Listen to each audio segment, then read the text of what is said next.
Hello everyone, I am the storyteller and I am here to help you today.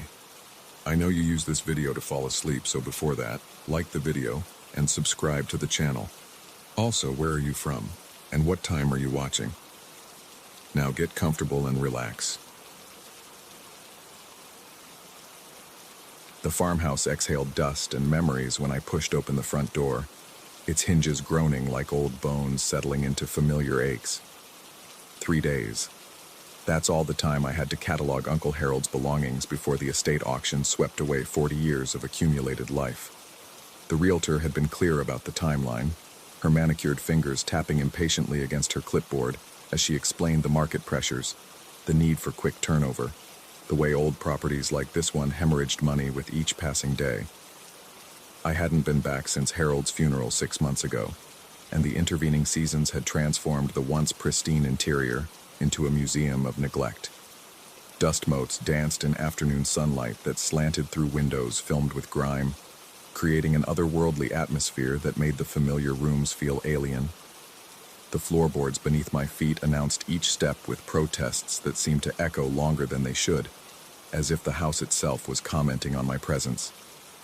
The master bedroom drew me like a magnet, though I couldn't articulate why.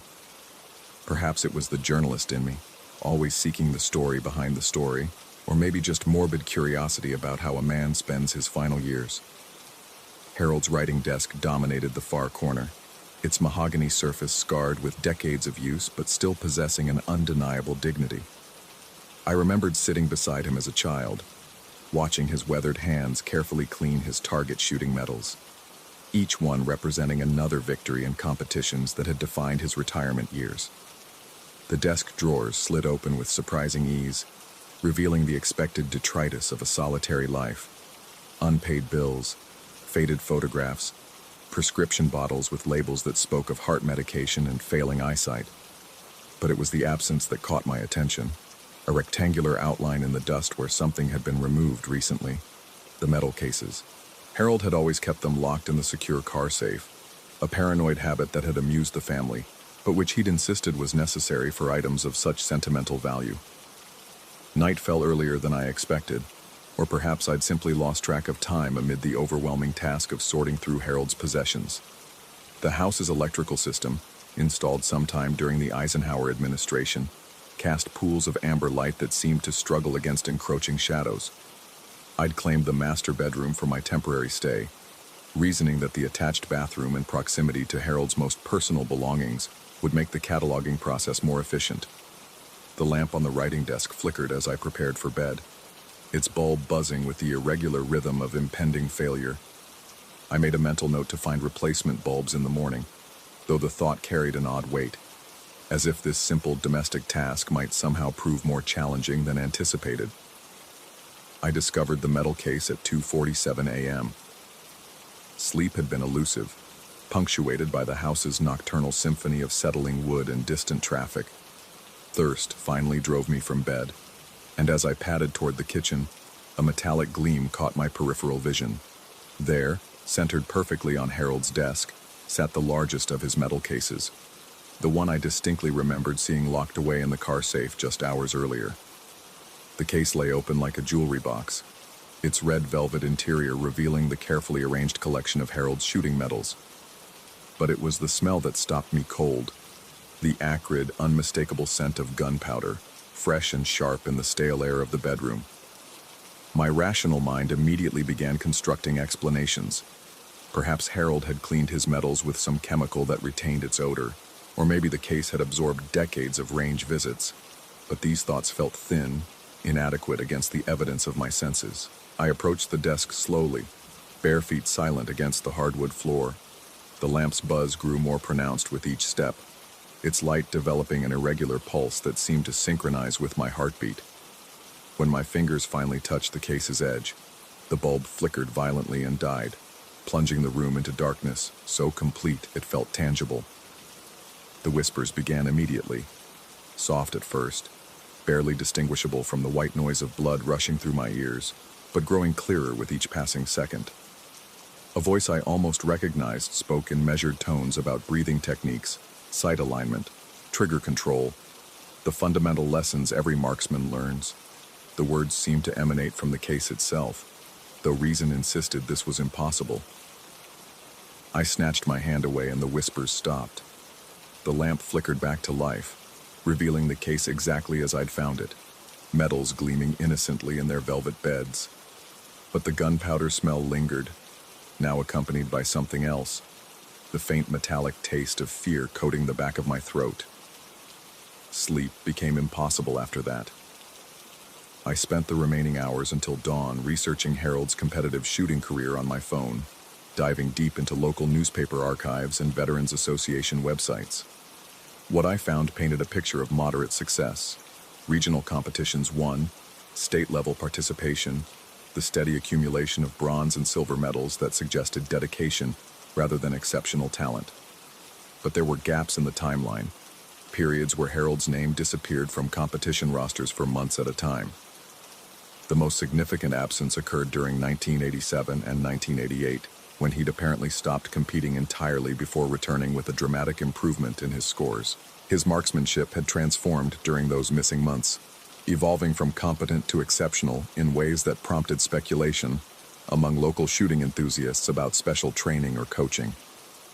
The second night brought dreams that felt more like memories belonging to someone else. I stood in a dimly lit basement range, the concrete walls absorbing the sharp crack of gunfire. Harold was there, younger and more vital than I'd ever known him, his eye pressed to a rifle scope as he adjusted his aim with mechanical precision. But something was wrong with the targets. Instead of the standard bullseyes, they bore faces I couldn't quite make out, photographs that seemed to shift and blur whenever I tried to focus on them. I woke to find the metal case open again, positioned precisely where I'd discovered it the night before. This time, however, one medal was missing. A silver disc Harold had won at the state championships in 1989. The empty velvet depression where it should have rested seemed to throb in the lamplight, drawing my attention with an almost magnetic pull. The missing medal turned up in the kitchen, sitting beside the coffee maker like a forgotten piece of morning routine. As I picked it up, the metal felt unnaturally cold against my palm, and the engraved text seemed to shift under my fingertips. The date read 1989, but the competition name had changed. Instead of state championship, the words now spelled out service rendered in the same elegant script. I blinked hard and looked again. The medal had returned to normal, displaying the familiar championship inscription I'd seen countless times during childhood visits. But doubt had taken root, a creeping uncertainty about the reliability of my own perceptions that made me question everything I thought I knew about my uncle's past. The third day arrived with a phone call from the auction house confirming the next day's schedule. As I listened to the coordinator's efficient rundown of procedures and timeline, I found myself staring at Harold's desk, trying to reconcile the mundane details of estate liquidation with the increasingly surreal experiences of the past 2 nights. Research consumed my morning. Hidden in a shoebox beneath Harold's bed, I discovered a collection of newspaper clippings that painted a more complex picture of his life than I'd ever imagined. The articles were decades old, their edges yellowed and brittle, covering a series of unsolved crimes that had plagued the county during the late 1980s. Break-ins, vandalism, threats against local officials, a pattern of harassment that had terrorized the community before abruptly ending in 1989. One clipping featured a group photograph of volunteers who had assisted police with surveillance and security during that period. Harold stood in the back row, his face serious and unfamiliar, despite the unmistakable features. The caption identified him as a community asset who had provided specialized expertise during the investigation. But it was the final clipping that made my hands shake as I held it. A brief article celebrating the resolution of the harassment campaign, noting that the perpetrator had been permanently discouraged from continuing his activities through community intervention. No arrests were mentioned, no trial. Just the quiet notation that the problem had been solved through unofficial channels. That evening, as I prepared to spend my final night in the house, the medal case appeared once more on Harold's desk. This time, all the medals were present, but they'd been rearranged into a new pattern, forming a circle around a small, tarnished brass bullet that I'd never seen before. The gunpowder smell was overwhelming now, so strong it made my eyes water and my throat burn. I reached for the bullet, compelled by a curiosity that felt both urgent and dangerous. The moment my fingers made contact, the lamp died and the whispers returned. But now they carried Harold's voice with unmistakable clarity. He spoke about justice delayed, about loose ends that required tying, about recognition that needed to be withdrawn before it could bring shame to the family name. The auction, I realized with growing horror, would put Harold's medals on public display. Collectors would examine them closely, research their provenance, potentially uncover connections between Harold's shooting achievements and activities that had occurred during those missing months in his competition record. Whatever service Harold had rendered in 1989, whatever permanent solution he'd provided to the community's harassment problem, the evidence of his involvement lay embedded in the medals themselves, if someone knew how to look for it. As the whispers faded and the lamp flickered back to life, I understood what Harold wanted me to do. The bullet disappeared from the center of the metal arrangement, but its message remained clear. Some achievements were never meant for public recognition. Some stories needed to stay buried beneath the veneer of legitimate glory. I spent that final night carefully removing every reference to 1989 from Harold's shooting records, editing newspaper clippings with surgical precision, erasing the evidence of that transformative period in his marksmanship career. The medals themselves I returned to their case, noting how they seemed to settle into their velvet beds with an almost audible sigh of relief. The auction proceeded without incident the following day. Harold's medals drew modest interest from collectors, selling for exactly their expected market value to buyers who saw only the accumulated achievements of a dedicated hobbyist. No one questioned the gaps in the timeline. No one noticed the careful editing of the historical record, but as I drove away from the farmhouse for the final time, I caught myself checking the rearview mirror more frequently than necessary, watching for signs of pursuit that never materialized. The taste of gunpowder lingered on my tongue for weeks afterward, and I developed an unconscious habit of listening for whispers in quiet rooms. I never discovered whether Harold's late-night visits were real or the product of exhaustion and suggestion, whether the medals actually rearranged themselves, or my sleep-deprived mind simply played tricks on my perception, whether that basement range from my dreams existed anywhere other than in my imagination. What I do know is that some family legacies are too dangerous to preserve intact. Some stories require careful curation to protect both the living and the dead, and sometimes, the most important service we can render to those we've lost is ensuring that certain achievements remain forever uncelebrated, their true significance known only to the shadows where they were earned. The medal case now sits in my apartment, locked away in a drawer I rarely open. On quiet nights, when the city noise fades to a distant murmur, I occasionally catch the faint scent of gunpowder drifting through my bedroom. But I've learned not to investigate these anomalies too closely. Some conversations with the dead are better left unfinished, some whispers better left unheard. After all, there are worse things than uncertainty. Sometimes the most merciful gift we can give ourselves is the luxury of doubt. Story 2. The brass key felt heavier than it should have as I turned it in the ornate lock of the Meridian Gallery. Marcus had insisted the place practically ran itself. Just check the security system twice daily, water the plants, and keep an eye on the climate control. Easy money for a skeptical programmer between contracts, he'd said with that nervous laugh of his before disappearing on his European acquisition trip. The Victorian mansion's conversion into a contemporary art space should have been jarring, but somehow the stark white walls and industrial lighting felt more unsettling than harmonious. Maybe it was the way shadows pooled in corners where original crown molding met modern fixtures, or how the ancient floorboards creaked complaints beneath the weight of steel sculptures and canvas installations. I spent the first 2 days establishing routines, familiarizing myself with the security codes and the building's temperamental heating system. The centerpiece dominated the main hall, a towering abstract sculpture of twisted bronze and glass that seemed to shift depending on the viewing angle. Marcus had mentioned it was the gallery's prize acquisition, though he'd grown oddly evasive when I'd asked about its provenance. The metallic sound started on the third night. I'd been debugging code on my laptop in the small office overlooking the main hall when the first clang echoed through the building. Sharp, deliberate, like someone dropping a wrench on concrete. The security system showed green across all zones, but something about the quality of that sound made my skin crawl. Metal striking metal, but with an organic undertone that suggested flesh somewhere in the equation. My flashlight beam cut through the darkness as I descended the stairs, each step producing groans from wood that had settled for over a century. The main hall stretched before me, bathed in pale streetlight filtering through tall windows. Everything appeared normal until I reached the center of the room.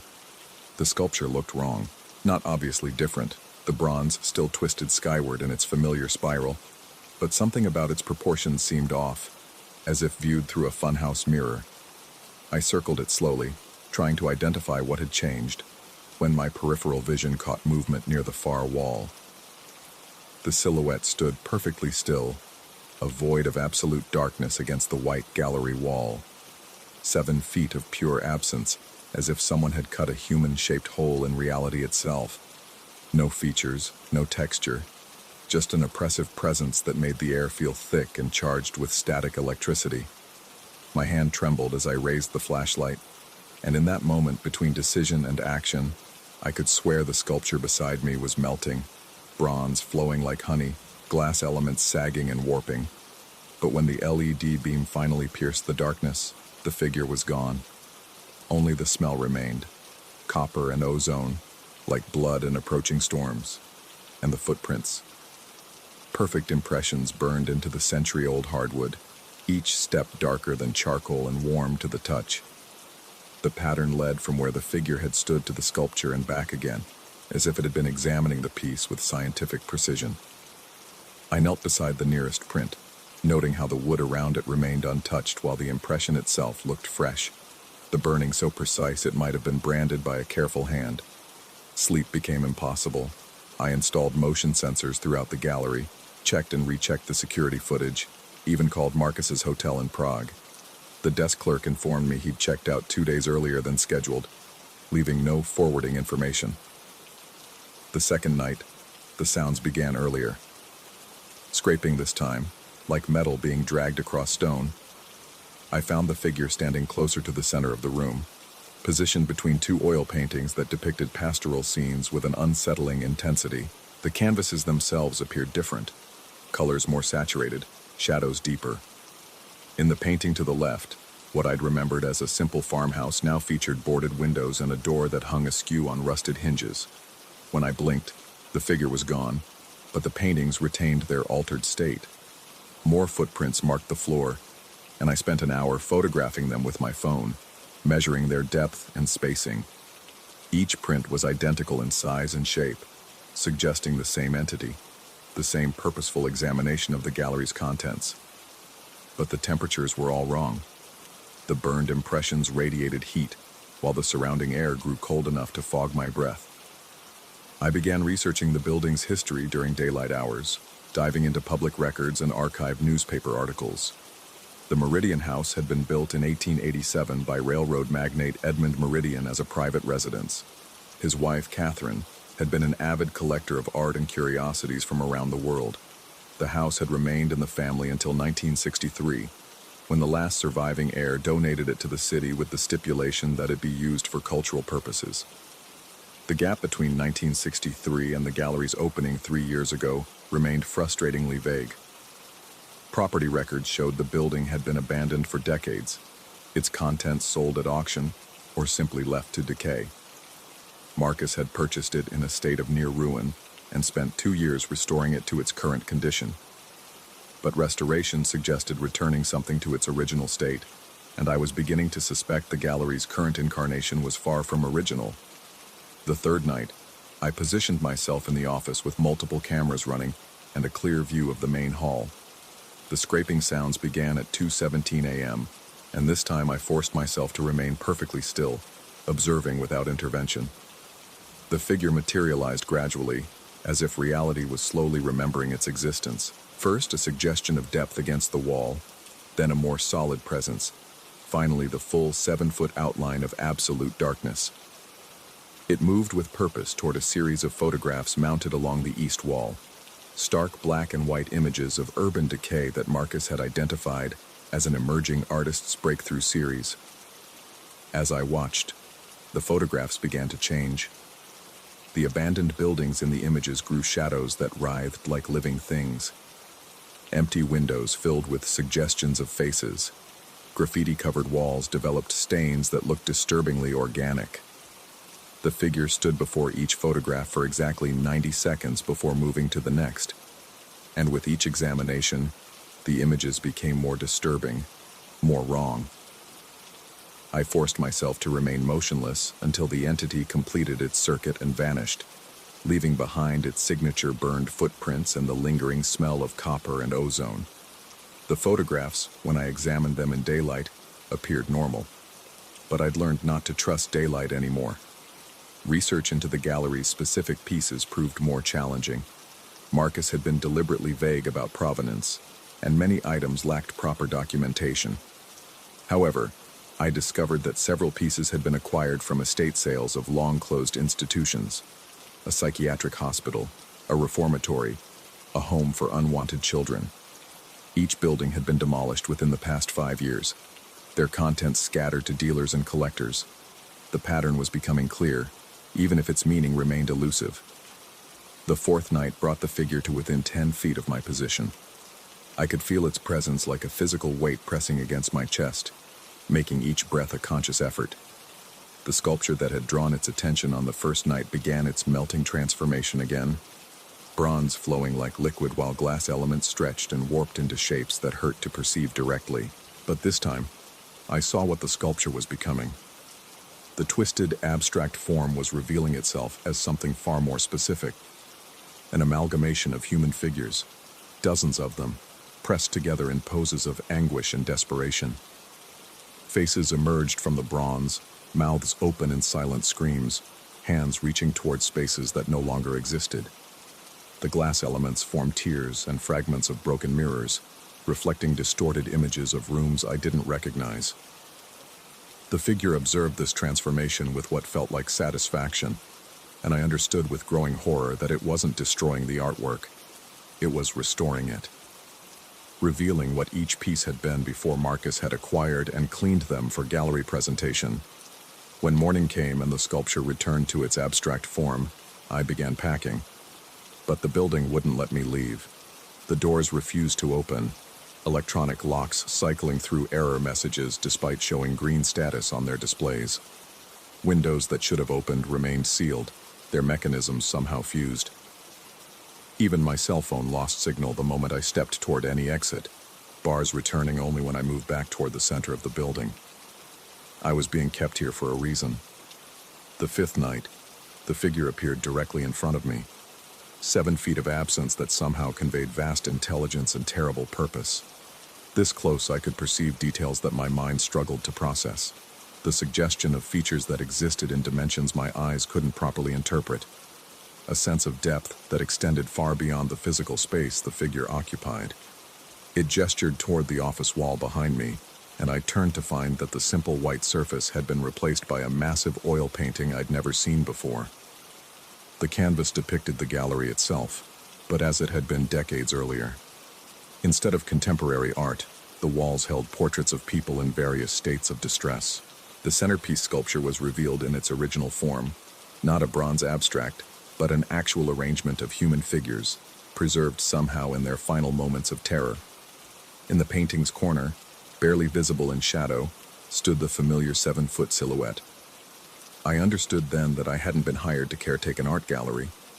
I'd been brought here to witness the restoration of something that had been hidden, disguised, made palatable for modern consumption.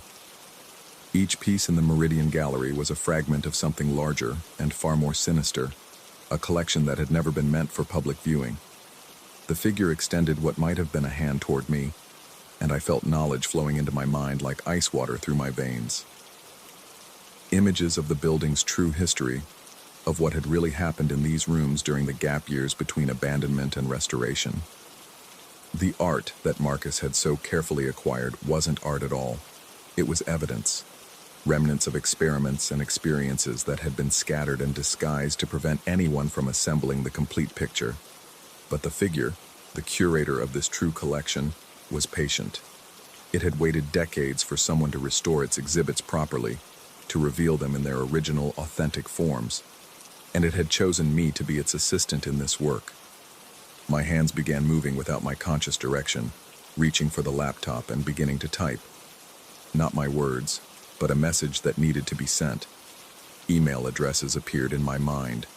Art dealers, collectors, museum curators, all people who might be interested in rare acquisitions and previously unknown works. The figure watched approvingly as I typed invitation after invitation, each one carefully crafted to attract a specific type of collector. People who wouldn't ask too many questions about provenance, people who would be drawn to the unusual, the disturbing, the authentic. When the emails were sent, the figure began to fade, but I knew it would return. Every night, as more pieces of the true collection were restored to their original forms, as more visitors came to view and potentially acquire these rare finds, as the cycle continued, spreading the gallery's influence to new locations, new collections. I remain here now, no longer trying to leave. The figure and I work together each night, carefully restoring each piece to its authentic state. During the day, when visitors come, everything appears normal, just another contemporary art gallery in a beautifully restored Victorian mansion. But late at night, when the building remembers what it truly is, we continue our work. The figure is patient with my questions, generous with its knowledge. It's teaching me to see beyond the disguises, to recognize the truth hidden within seemingly innocent acquisitions. Marcus sends postcards occasionally, always postmarked from different cities, always featuring art museums. I think he understands what he helped create here, what he helped preserve and propagate. The postcards never include a return address. I've stopped wondering whether the figure is real or a product of isolation and stress. The distinction has become irrelevant. What matters is the work, the restoration, the gradual revelation of truth that has been carefully hidden for far too long. Tonight, a new piece arrives, a seemingly innocent landscape painting acquired from an estate sale in Connecticut. But I can already sense what lies beneath its peaceful facade, waiting to be restored to its authentic form. The figure approves of my growing expertise. Soon, it suggests, I'll be ready for my own collection, my own gallery, my own carefully selected caretaker. The work must continue after all, and there's so much left to restore.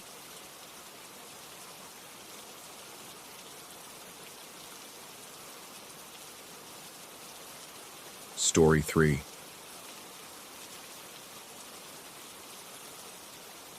The first time I heard Marcus calling my name from the hallway, I was 3 espressos deep into debugging a particularly stubborn piece of legacy code. My apartment's layout is simple, a straight corridor connecting the living room where I work to the bedroom at the far end. Sound travels clearly through that space, which is why I immediately recognized his voice despite the impossibility of his presence. David. Hey, David, you there? The cadence was unmistakably Marcus, that slight upward inflection he used when he was about to share one of his terrible dad jokes during our morning stand-ups. I paused, fingers hovering over the keyboard, listening to the silence that followed. The heating unit hummed its mechanical lullaby.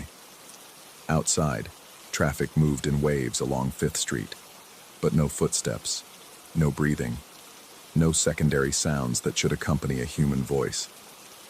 I called back, feeling foolish even as the words left my mouth.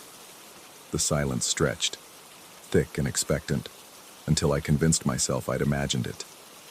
Isolation does strange things to the mind, and I'd been working from home for 8 months straight. Maybe my brain had simply conjured a familiar voice to break the monotony. But Marcus's voice returned 20 minutes later, this time closer to my bedroom. Remember that client who insisted on using Comic Sans for their enterprise dashboard? Man, that was wild. The reference was specific, recent, a project we'd laughed about just last week during our virtual coffee break. I checked our company's time tracking system, my pulse quickening as the data loaded. Marcus had clocked in at our downtown office at 8:47 a.m. and hadn't logged any remote time.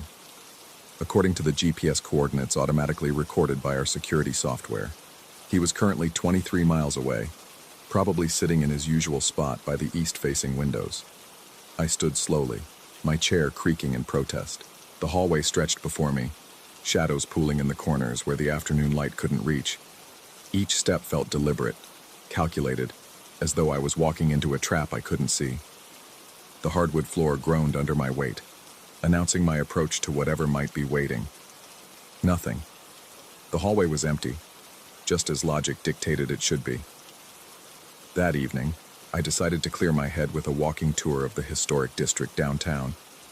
The guide, an elderly woman with silver hair and an encyclopedic knowledge of local tragedies, led our small group through narrow streets lined with buildings that had witnessed a century and a half of human drama. She spoke in measured tones about the Great Fire of 1894, how it had consumed 3 city blocks before the volunteer firefighters could contain the blaze. "The sound of that inferno," she said, pausing in front of a restored brick building. Witnesses described it as a living thing, not just the crackling of wood and the roar of flames, but something more complex, like voices calling out in languages no one recognized. As she spoke those words, a metal door 10 feet to our left slammed shut with tremendous force. The sound cut through the evening air with the same rhythmic precision I'd heard in Marcus's voice that afternoon, a measured cadence that felt deliberately timed rather than accidental. I turned toward the door, my skin prickling. The building appeared unoccupied, its windows dark and empty. No wind moved through the still air. No person stood nearby who might have caused the sound. Yet the slam had been too forceful, too perfectly timed to be coincidental. The guide continued her narrative without acknowledging the interruption, but I noticed 2 other tour participants glancing nervously in the door's direction. Their expressions suggested they'd heard it too, though neither commented. We finished the tour in relative quiet, but my mind kept returning to that moment when past and present seemed to collide in a single explosive sound. Back in my apartment, I began to research. My background in systems analysis had taught me to approach problems methodically, to trace connections that might not be immediately obvious. If something was manipulating audio in my living space, there had to be a logical explanation, some kind of technological interference or acoustic phenomenon that could account for what I was experiencing. I started with the building's history. The apartment complex had been constructed in 1952 on the site of a former boarding house that had burned down in 1949. Before that, the land had been empty since the Great Fire of 1894, the same fire the tour guide had mentioned. City records showed that the original boarding house had been known for its unusual acoustic properties. Residents complained of hearing voices from rooms they knew to be empty, conversations that seemed to drift through the walls without any identifiable source. The pattern was becoming uncomfortably clear. I installed a digital audio recorder in my hallway and left it running continuously. For 3 days, nothing unusual appeared in the recordings. Then, on Thursday afternoon, while I was updating client databases, I heard my own voice calling out from the bedroom. "Marcus, did you finish that regression testing?" The words were mine, but I hadn't spoken them. I was certain of this because my mouth had been full of coffee when the sound occurred, and I could still taste the bitter liquid on my tongue. Yet there was my voice, clear and unmistakable, asking a question I'd posed during a video call 2 days earlier. I rushed to check the recorder. The device had captured the sound exactly as I'd heard it, complete with the same intonation and timing. But according to the audio analysis software I ran, the voice contained subtle inconsistencies, micro gaps and frequency anomalies that suggested it had been assembled from multiple sources, like a digital collage of my own words. Over the following weeks, the phenomenon intensified. I heard conversations between colleagues who'd never met, discussions about projects that had been canceled months ago, and laughter that seemed to echo from meetings I'd attended in person years before the pandemic forced us all remote. Each incident felt like someone was broadcasting fragments of my professional life back to me through speakers I couldn't locate. The building's other residents began exhibiting strange behaviors. Mrs. Chen from 4B started leaving notes under my door, asking if I'd been playing music late at night. The messages described melodies that sounded familiar, but couldn't be identified. Songs that seemed to shift and change whenever she tried to focus on them.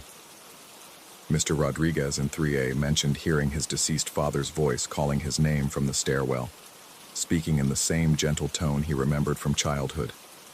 I interviewed them separately, carefully, trying to determine if we were experiencing related phenomena.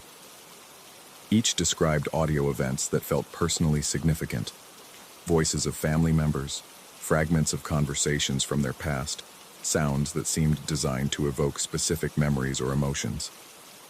The pattern suggested something was accessing our individual histories and using that information to create targeted auditory experiences. My investigation led me to the building's basement, where the original foundation stones from the 1890s boarding house remained visible beneath newer construction. The space felt different from the rest of the building, colder, denser, as though the air itself carried more weight. When I spoke aloud down there, my voice seemed to linger longer than physics should allow, creating subtle echoes that extended beyond what the room's dimensions could account for. I brought recording equipment to the basement and left it running overnight. The next morning, the device contained 47 minutes of audio that shouldn't exist. Conversations in multiple languages, some of which I recognized as English from different historical periods. Voices that seemed to overlap and interweave, creating a complex tapestry of human speech that spanned decades or possibly centuries. Buried within this cacophony, I found my own voice from childhood, speaking words I remembered saying to my grandmother when I was 7 years old. The conversation had taken place in her kitchen in Pennsylvania, thousands of miles from this building, in a house that had been demolished 15 years ago. Yet here was that moment, preserved and somehow accessible to whatever presence inhabited this space. The realization that something could access not just recent audio, but memories from any point in a person's life, filled me with a terror I'd never experienced. If this entity could retrieve sounds from across time and distance, what other information might it possess? What other intimate moments from my past might it choose to replay? I stopped sleeping in the bedroom and moved my mattress to the living room, closer to the front door. The hallway had become a conduit for these temporal audio fragments, and I couldn't bear the thought of lying defenseless while voices from my history whispered in the darkness. But even in the living room, I could hear them. Conversations drifting from other apartments, snippets of dialogue that seemed to move through the walls like water through a sponge. The building was becoming a repository of human sound, a vast library of recorded voices that some unseen presence could access and manipulate at will. Each resident was unknowingly contributing to this collection, their daily conversations and phone calls and solitary mumblings being cataloged and stored for future playback. I considered moving, but the thought of leaving felt like abandonment, not just of my lease, but of the other residents who were experiencing similar phenomena. We were all trapped in this acoustic nightmare together, and fleeing might only spread the problem to a new location. What if this presence could follow? What if it had already learned to replicate our voices so perfectly that it could continue its work regardless of where we went? Last night I heard my mother calling my name from the hallway.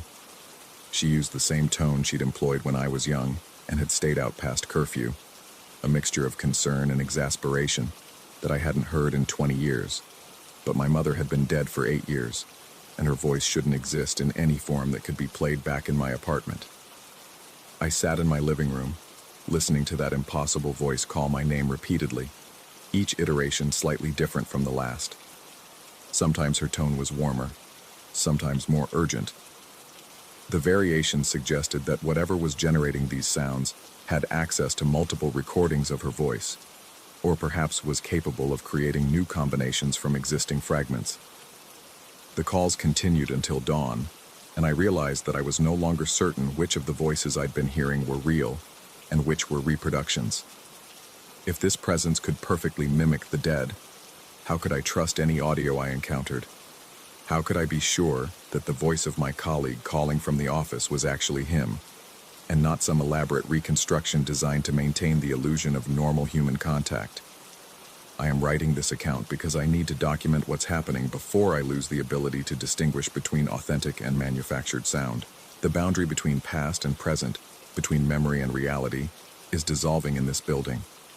We are all becoming sources of audio data for something that views human speech as raw material to be collected, processed and redistributed according to its own incomprehensible logic. The most terrifying possibility is that this phenomenon is not isolated to our building. If this presence can access sounds from across time and space, if it can reach into the past to retrieve conversations that took place decades ago in distant locations, then nowhere is truly safe from its influence. Every phone call, every private conversation, every whispered secret might be subject to eventual playback by an entity that regards human communication as a vast database to be mined and manipulated. I'm still here, in my apartment, listening to the sounds that drift through the walls. Some are familiar, some are foreign, and some exist in the uncertain space between memory and nightmare. I can no longer trust my own ears, but I continue to listen, hoping to understand the rules that govern this acoustic haunting before it drives us all beyond the threshold of sanity.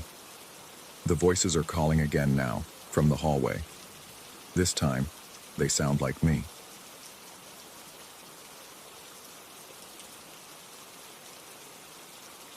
Story 4.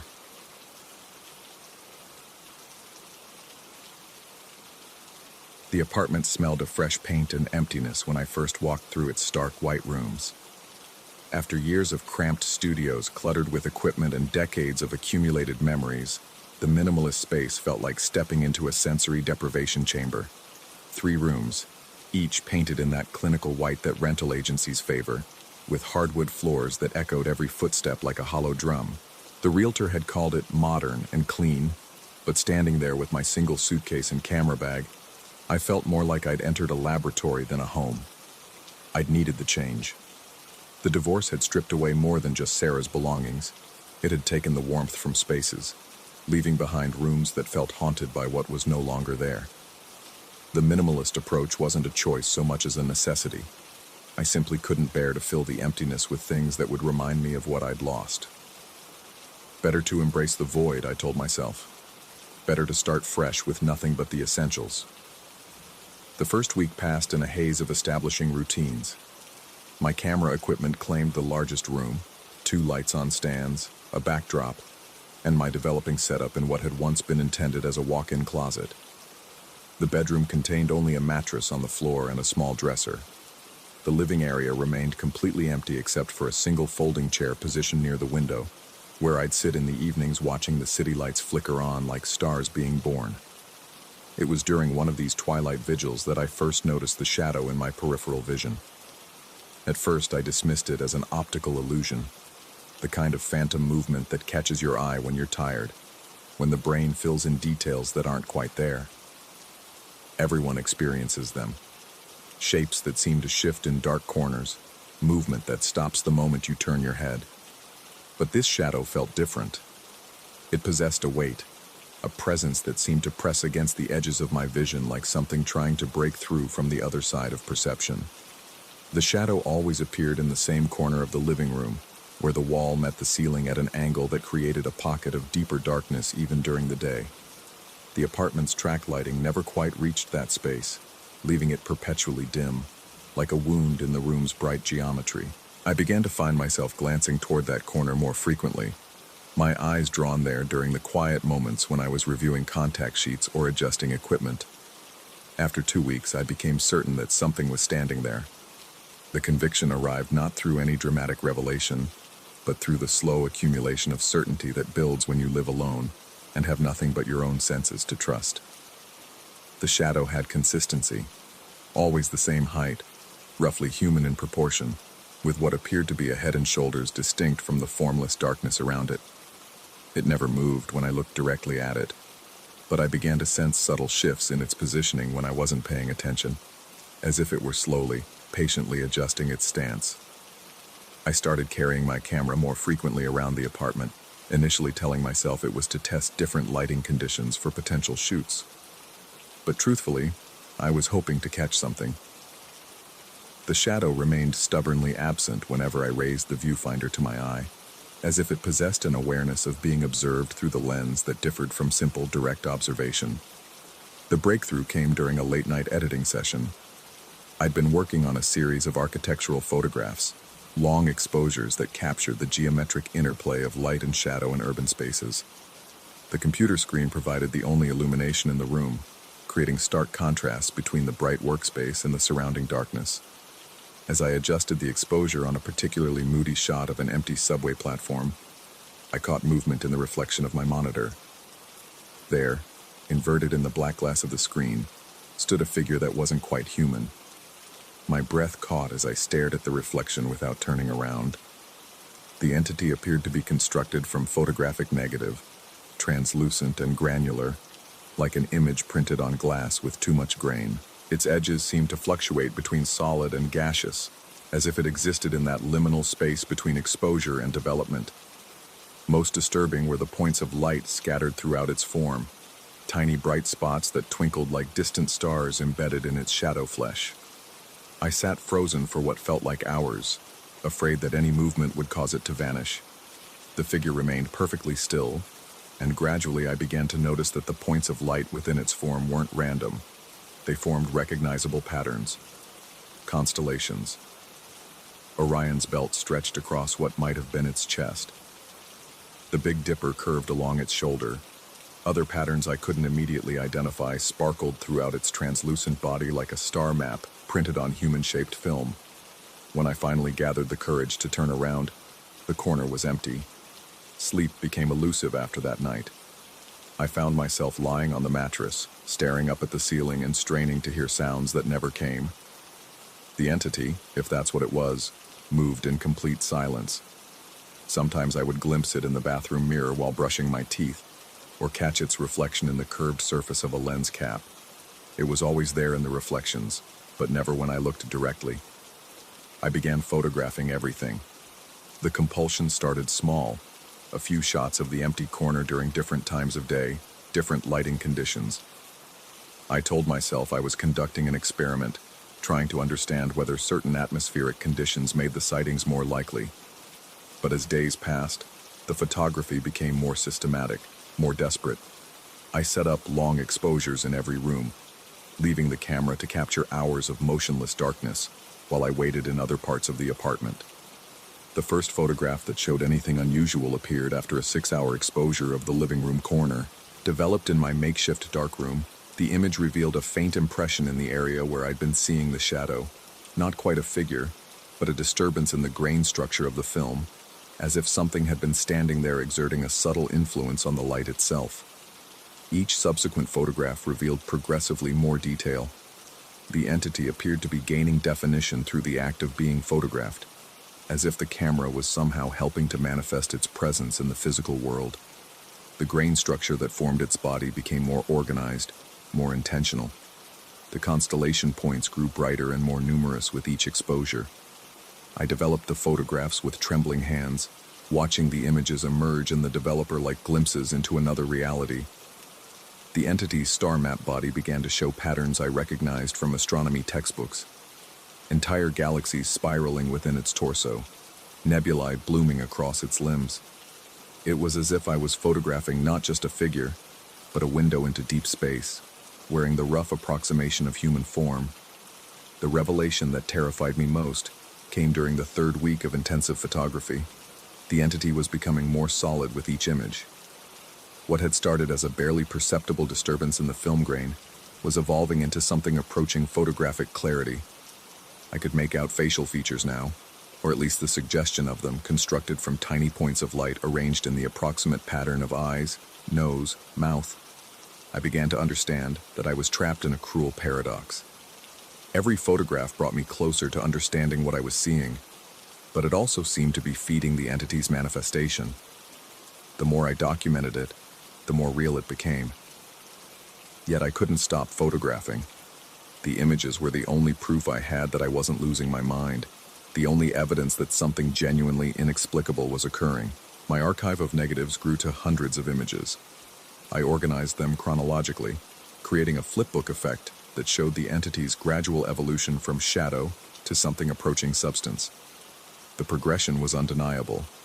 What had begun as random grain was becoming increasingly organized, increasingly intentional. It was while examining this chronological sequence that I made the most disturbing discovery. Hidden among my photographs of the entity were images I didn't remember taking. Shots of myself sleeping, taken from angles that would have been impossible unless someone, or something, had been moving my camera during the night.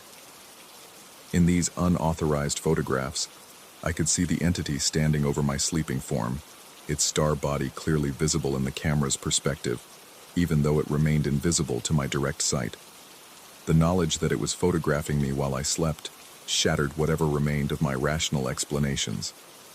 I began checking the camera's memory card obsessively, finding new unauthorized images every few days. Always the same composition, me unconscious and vulnerable, with the entity looming nearby like a constellation-bodied guardian or predator. I stopped sleeping in the bedroom and moved to the living room chair, but the unauthorized photographs continued. The entity seemed capable of operating my equipment with increasing sophistication. Some images showed artistic composition, carefully framed shots that demonstrated an understanding of photographic principles I'd spent years learning. It was learning from me, absorbing my knowledge along with my image. The solution, when it finally occurred to me, was both obvious and devastating. I would have to burn the negatives. The logic was inescapable. If the photographs were somehow enabling the entity's manifestation, then destroying them might reverse the process. But the cost of this solution felt almost unbearable. Among those hundreds of negatives were years of work. Portraits of friends who had since moved away. Landscapes from trips I could never afford to repeat. Moments of beauty I had captured in fleeting instances that could never be replicated. More than that, burning the negatives would mean destroying the only evidence I had that any of this was really happening. Without the photographs, how could I prove to myself that I hadn't simply imagined the entire experience? The images were my anchor to certainty in a situation that had eroded my trust in my own perceptions. I spent days arranging the negatives in piles, trying to determine which ones I could bear to sacrifice. Some showed the entity clearly, others contained only subtle suggestions of its presence. But I gradually realized that the distinction might be meaningless. The entity seemed to exist in the spaces between what was photographed and what was perceived. It might be present in every image I'd taken since moving to the apartment, hiding in the grain structure like a virus in computer code. The night I finally decided to act, I loaded a metal wastebasket with negatives and carried it to the center of the living room. The entity stood in its usual corner, now visible even in my peripheral vision, a humanoid constellation that pulsed with gentle starlight. It seemed to be watching me with interest rather than alarm, as if curious about what I would do, rather than concerned for its own existence. I struck a match and held it over the basket, feeling the heat against my fingertips. The entity remained motionless, its star body twinkling with what might have been amusement. I realized that I had been thinking about this wrong. The photographs weren't creating the entity so much as revealing it. It had always been there, waiting in the dark corners and reflected surfaces. The camera had simply given me the ability to see what was already present. The match burned down to my fingers, and I dropped it into the basket. The negatives caught fire immediately, releasing an acrid smoke that stung my eyes and filled my nostrils with the chemical scent of burning memories. As the flames consumed my work, I watched the entity for any sign of change. It began to fade, but not in the way I had expected. Instead of disappearing, it became translucent, then transparent, as if it were stepping backward through layers of reality towards some dimension I couldn't perceive. The constellation points within its body grew dimmer but more numerous, multiplying like stars emerging as the sky darkens. Just before it vanished completely, the entity turned its head toward me. In that moment, I saw its face clearly for the first time. Not a face of flesh or shadow, but a face constructed entirely from points of light, arranged in the pattern of familiar constellations. Orion's belt formed its mouth. The Pleiades clustered where its left eye should be. Cassiopeia stretched across its forehead like a crown. As the last negative curled into ash, the entity smiled with a mouth made of stars, and spoke a single word that I heard not with my ears but with something deeper, some organ of perception I hadn't known I possessed. Developed. The apartment fell silent, except for the gentle crackling of dying embers. The corner where the entity had stood was empty, but somehow the darkness there seemed deeper than before, as if it retained the impression of something that had been standing there for a very long time. I sit here now in my folding chair, writing this account on a laptop whose screen reflects nothing but my own tired face. The developing equipment remains unused in the closet, my cameras gathering dust on their shelves. I haven't taken a photograph since that night 3 months ago, but sometimes I catch myself staring at dark corners, waiting for the telltale shimmer of grain and starlight. The most disturbing part isn't that I might have been experiencing hallucinations brought on by isolation and stress. The most disturbing part is that I've begun to suspect the opposite, that I was seeing something real, something that had been patiently waiting in the negative spaces of the world for someone with the right equipment and enough loneliness to make it visible. Sometimes, late at night, I hear the soft mechanical sound of a camera shutter clicking somewhere in the apartment. When I investigate, I find nothing, but I can't shake the feeling that something is still photographing me, building its own archive of images with equipment I can't see. I've thought about moving, but I've come to understand that it wouldn't matter. The entity wasn't bound to the apartment. It was bound to me, to my way of seeing, to the space between what exists and what is captured. It lives in the negative space now, in the gap between observation and documentation, waiting for the next person who spends too much time looking through viewfinders in empty rooms. Yesterday I found a new photograph on my phone, one I definitely didn't take. It shows me sitting in this chair, typing these words, with a faint constellation pattern visible in the window reflection behind me. The stars spell out letters if you know how to read them, forming words in a language made of light and shadow, still developing. I haven't decided yet whether to delete the image or print it. Part of me knows I should destroy it immediately, before it helps whatever is coming into focus achieve full manifestation. But another part of me, the part that has spent years trying to capture perfect moments in imperfect light, wants to see what it's becoming. The photographer in me is still curious about the final image, even if the human in me is terrified of what it might reveal. In Story 5. The first time it happened, I convinced myself I'd imagined it. I'd been living in the converted loft for 3 weeks when the sound woke me. A soft, deliberate whoosh of wood against wood, followed by the whisper of fabric being shifted and rearranged. Through the industrial metal shelving that divided my sleeping area from the main space, I could see the silhouette of my dresser against the exposed brick wall. The top drawer hung open like a mouth caught mid-sentence. I lay still, listening to my pulse hammer against my pillow, waiting for the logical explanation to surface. Old building, warped wood, temperature changes. The drawer had simply slipped open on its own, the way drawers do in places with uneven floors and decades of settling. I'd noticed the apartment wasn't quite level when I'd first toured it.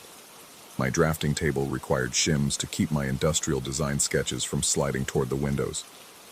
But then came the second sound, the methodical rustle of cotton and wool being handled with surgical precision. I forced myself upright, feet finding the cold concrete floor. The industrial space stretched before me, all exposed ductwork and Edison bulbs casting harsh shadows across salvaged furniture. The metal shelving unit bisected the loft like a steel spine, creating the illusion of separate rooms while maintaining the raw, open aesthetic I'd fallen in love with. On the other side of that divide, something continued working in my dresser. By the time I rounded the shelving unit, everything was still. The drawer remained open, but my shirts hung inside with museum-quality precision, each garment equidistant from its neighbor, colors progressing from light to dark like a carefully curated display. The cotton blend button-downs I'd stuffed in haphazardly before bed now looked like they belonged in a high-end boutique. I stood there for several minutes, processing what I was seeing. My hands had definitely not arranged things this way. I remembered cramming the shirts inside just hours earlier, exhausted after a 14-hour day working on prototypes for a new chair design. I'd been living out of boxes for weeks, treating the dresser like a temporary storage solution rather than actual furniture. The drawer slid closed with a soft click, followed immediately by the next drawer down sliding open with the same deliberate motion. I stepped back, nearly tripping over my own feet, and watched my folded pants rearrange themselves with invisible hands. Jeans separated from khakis, casual from formal, wrinkles smoothed with the kind of attention I hadn't paid to my wardrobe since college job interviews. When that drawer finished its work and closed, the third one opened, then the fourth. Each one revealing clothes organized with retail-level precision, far beyond anything my scattered designer's mind could achieve, especially not while sleeping. I spent the rest of the night on my couch, staring at the dresser and jumping at every building-settling sound. By morning, I'd rationalized the experience into something manageable. Stress. I'd been pushing too hard on the chair project, staying up late, living on coffee and determination. The mind plays tricks when you're running on fumes. I'd obviously arranged the clothes myself in some sort of fugue state, maybe sleepwalking, maybe just so tired I'd forgotten doing it. The explanation felt thin, even as I constructed it, but I clung to it anyway. For 2 weeks, nothing happened. I threw myself deeper into work, sketching biomimetic furniture concepts that borrowed from nature's own engineering solutions. The loft's harsh industrial aesthetic actually helped my creative process. Something about the unfinished surfaces and exposed mechanics encouraged bold, unconventional thinking. I started staying later at my drafting table, partly because the work was going well, partly because exhaustion made sleep come easier. Then it happened again. And this time, I was watching. I'd positioned myself on the couch with a clear view of the dresser, laptop balanced on my knees as I refined digital renderings of my latest prototype. It was just past 2 a.m. when the top drawer began its slow, deliberate slide. There was no mistaking the movement this time. Smooth, controlled, purposeful. Not the jerky motion of wood slipping against wood, but something that understood exactly how far to extend.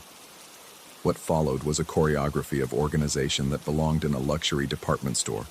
My clothes lifted and shifted as if manipulated by invisible hands, each piece considered, evaluated, and placed with mathematical precision. But it wasn't just about folding anymore. Colors were being arranged in gradients. Textures were being grouped by weight and weave. My casual weekend shirt found itself relocated to create better visual balance. The whole process took exactly 8 minutes. When the final drawer clicked shut, the dresser sat silent and perfect, more organized than it had ever been under my care. I didn't sleep that night, or the next. Instead, I researched the building's history, diving deep into property records and old newspaper archives.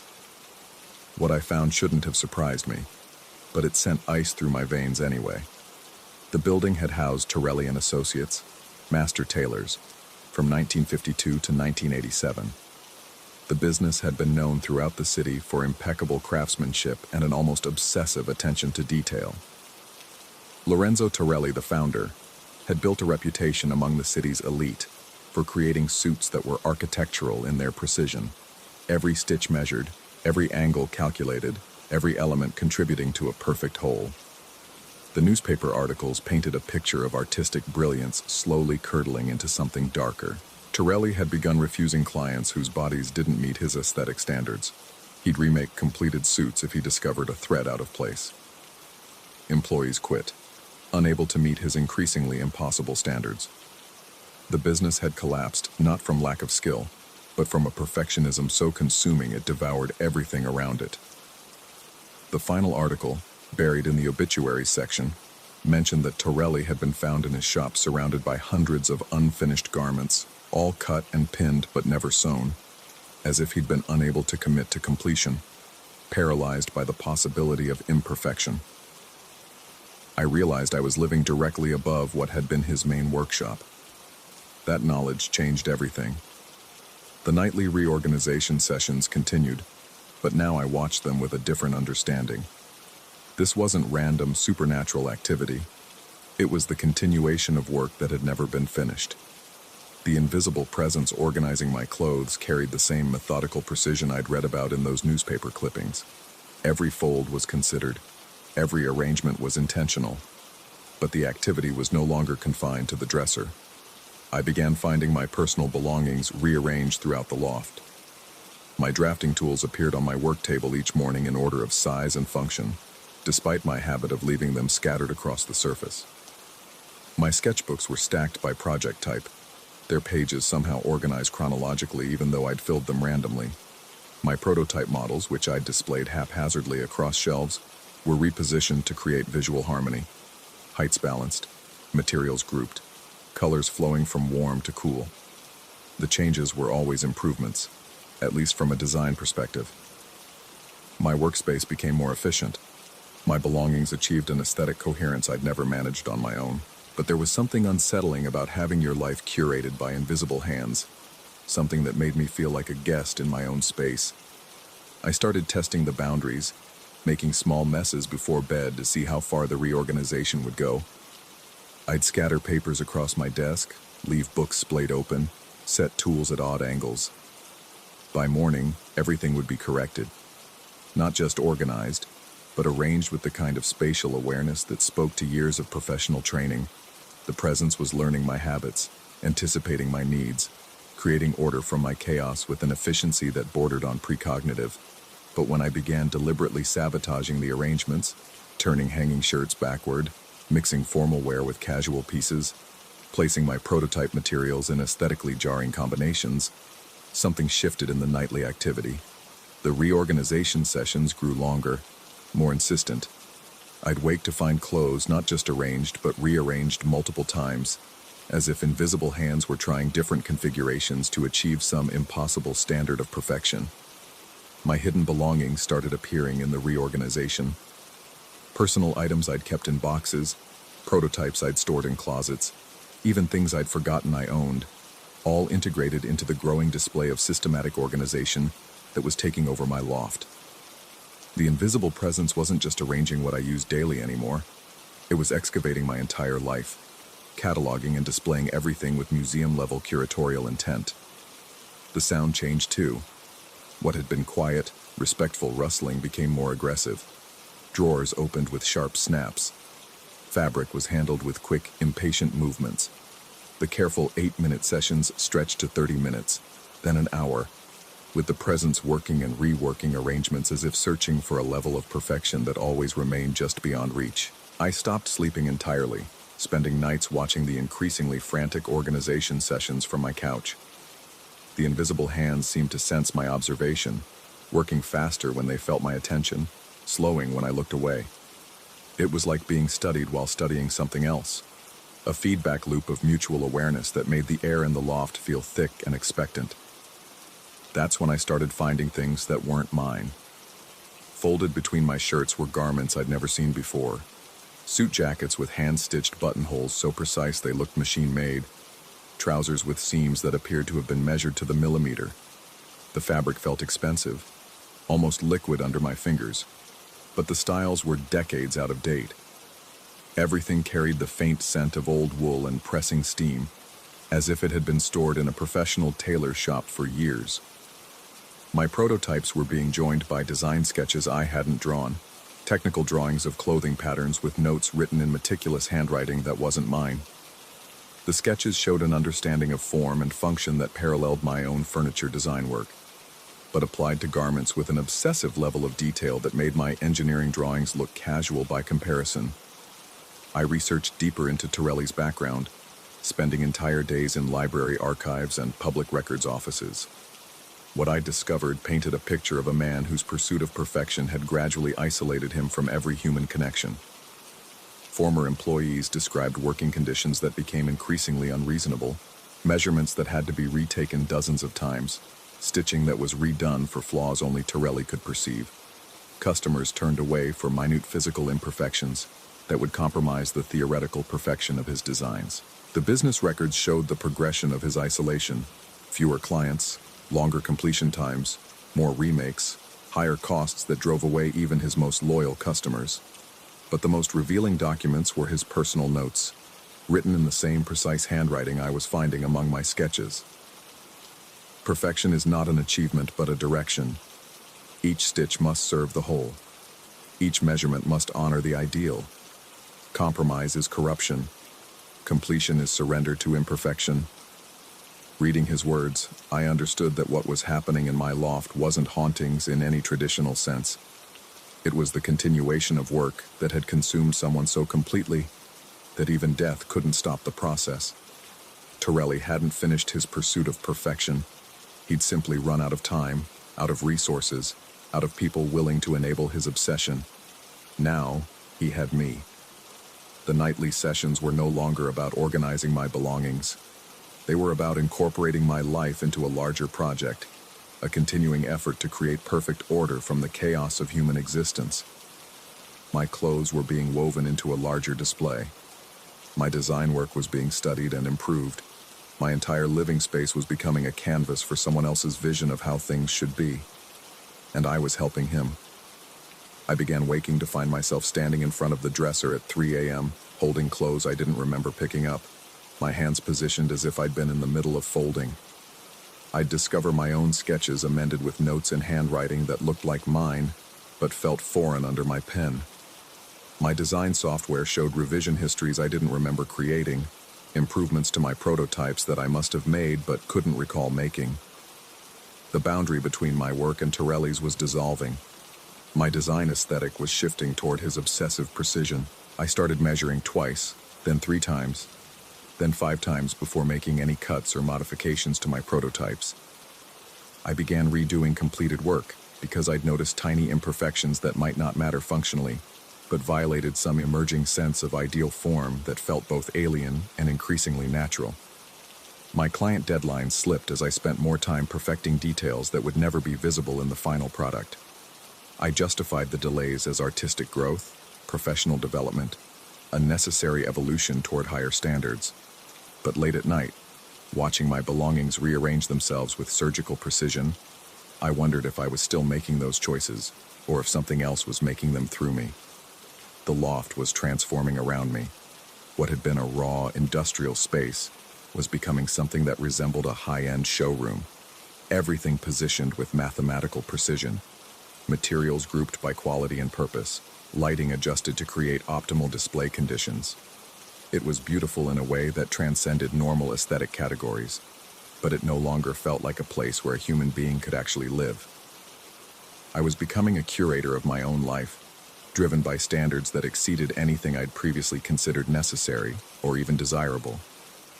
But the work felt important in a way I couldn't articulate, as if I was participating in something larger than personal organization. A project that aimed to demonstrate how much better human existence could be if only someone cared enough to get all the details right. The rational part of my mind recognized this as dangerous territory. I was losing sleep, missing deadlines, alienating clients with my new insistence on impractical levels of perfection. But rationality felt increasingly irrelevant compared to the satisfaction of achieving perfect order, of creating spaces and objects that embodied ideal relationships between form and function. I stopped trying to disrupt the nightly reorganization sessions. Instead, I began participating actively, staying awake to observe and learn from techniques I couldn't consciously understand, but somehow felt compelled to absorb. The invisible presence seemed to welcome my attention, working more slowly when I watched, as if demonstrating proper methods for achieving the kind of perfection that had once driven a successful business into the ground. Last night, I found myself standing in front of my bathroom mirror at 4 a.m., holding scissors I didn't remember picking up, studying my reflection with the critical eye of someone evaluating raw material for a challenging project. My hair needed evening. My beard required more precise lines. My clothes, even perfectly organized, couldn't disguise the fact that my body itself was imperfectly proportioned for the aesthetic vision taking shape around me. I lowered the scissors without cutting anything, but I could feel the potential for improvement hanging in the air like unfinished work. There were so many details that could be adjusted, so many small imperfections that prevented me from achieving the same level of ideal form that governed everything else in my transformed living space. This morning I'm writing this account because I need to document what's happening while I still can. The distinction between my thoughts and Torelli's influence is becoming harder to maintain. I find myself thinking in terms of measurements and proportions, evaluating everything around me for opportunities to achieve better organization, more perfect arrangement, ideal relationships between all the elements of a life lived with proper attention to detail. The building management company called yesterday about renewing my lease. I told them I'd need to stay longer than originally planned. This project isn't finished yet. There's still so much work to do, so many improvements to make, so many ways to demonstrate what human existence could look like, if someone cared enough to get all the details right. I can hear the dresser drawers beginning to slide open, even though it's still daylight. The work is expanding beyond nighttime hours now, becoming a continuous process of refinement and improvement that doesn't pause for normal human schedules. I should be afraid. Some part of me knows I should be afraid. But when I watch my belongings arrange themselves with such perfect attention to form and function, when I see my living space transformed into something that approaches ideal aesthetic harmony, I feel only satisfaction and the growing certainty that I'm participating in work that matters more than anything I've ever attempted before. The scissors are still in my bathroom, lying across the sink edge with the precise placement that characterizes everything in my transformed loft. I haven't touched them since last night, but I know I will eventually. There are still imperfections to address, still details that could be improved, still opportunities to demonstrate what it means to pursue perfection with the kind of dedication that doesn't compromise or surrender or accept that good enough is good enough. Tomorrow, I'll begin working on myself with the same methodical precision that has transformed everything else in my space. After all, I'm the most important element in this display, and I deserve the same attention to detail that has made everything else in my life so much better than it was before. The drawers are opening faster now, and I can hear the whisper of fabric being handled with expert care. Time to watch and learn. There's still so much work to do.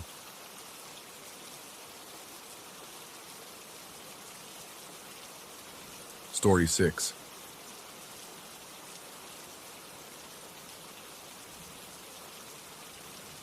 The whistle pierced through my sleep again at 3:17 a.m., sharp and insistent, carrying the weight of rust and steam that had no business existing in my downtown apartment.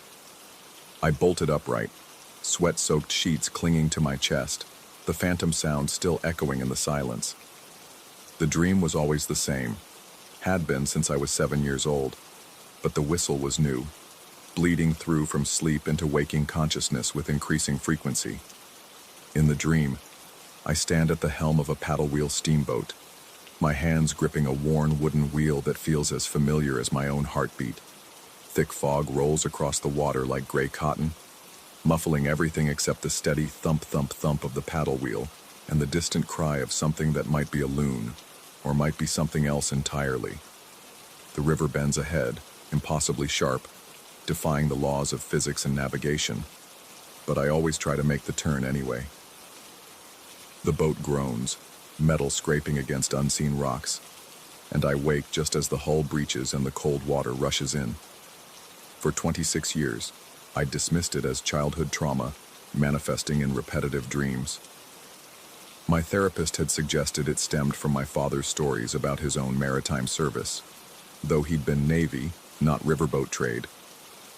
But lately, the whistle had begun following me into consciousness, haunting the edges of my waking hours like an insistent ghost. I worked as a guide at the Chesapeake Maritime Museum, a job that had fallen into my lap with unsettling ease. During my interview, I'd found myself correcting the curator about rigging techniques I'd never studied, explaining the intricacies of steam pressure systems I'd never encountered outside of dreams. My knowledge felt instinctive, emerging from some deep well of understanding that had no logical source. Visitors often commented on my expertise, asking where I'd learned to speak about 19th century vessels with such intimate familiarity. The truth was, I didn't know. 3 weeks ago, Dr. Margaret Holbrook, the museum's lead historian, had approached me with an unusual request. The museum had acquired the hull of the Evangeline, a steam-powered packet boat built in 1847 and abandoned in a Maryland creek for over a century. The restoration would be extensive, requiring someone with both technical knowledge and an intuitive understanding of period vessel construction. She'd chosen me, despite my lack of formal training in historical restoration.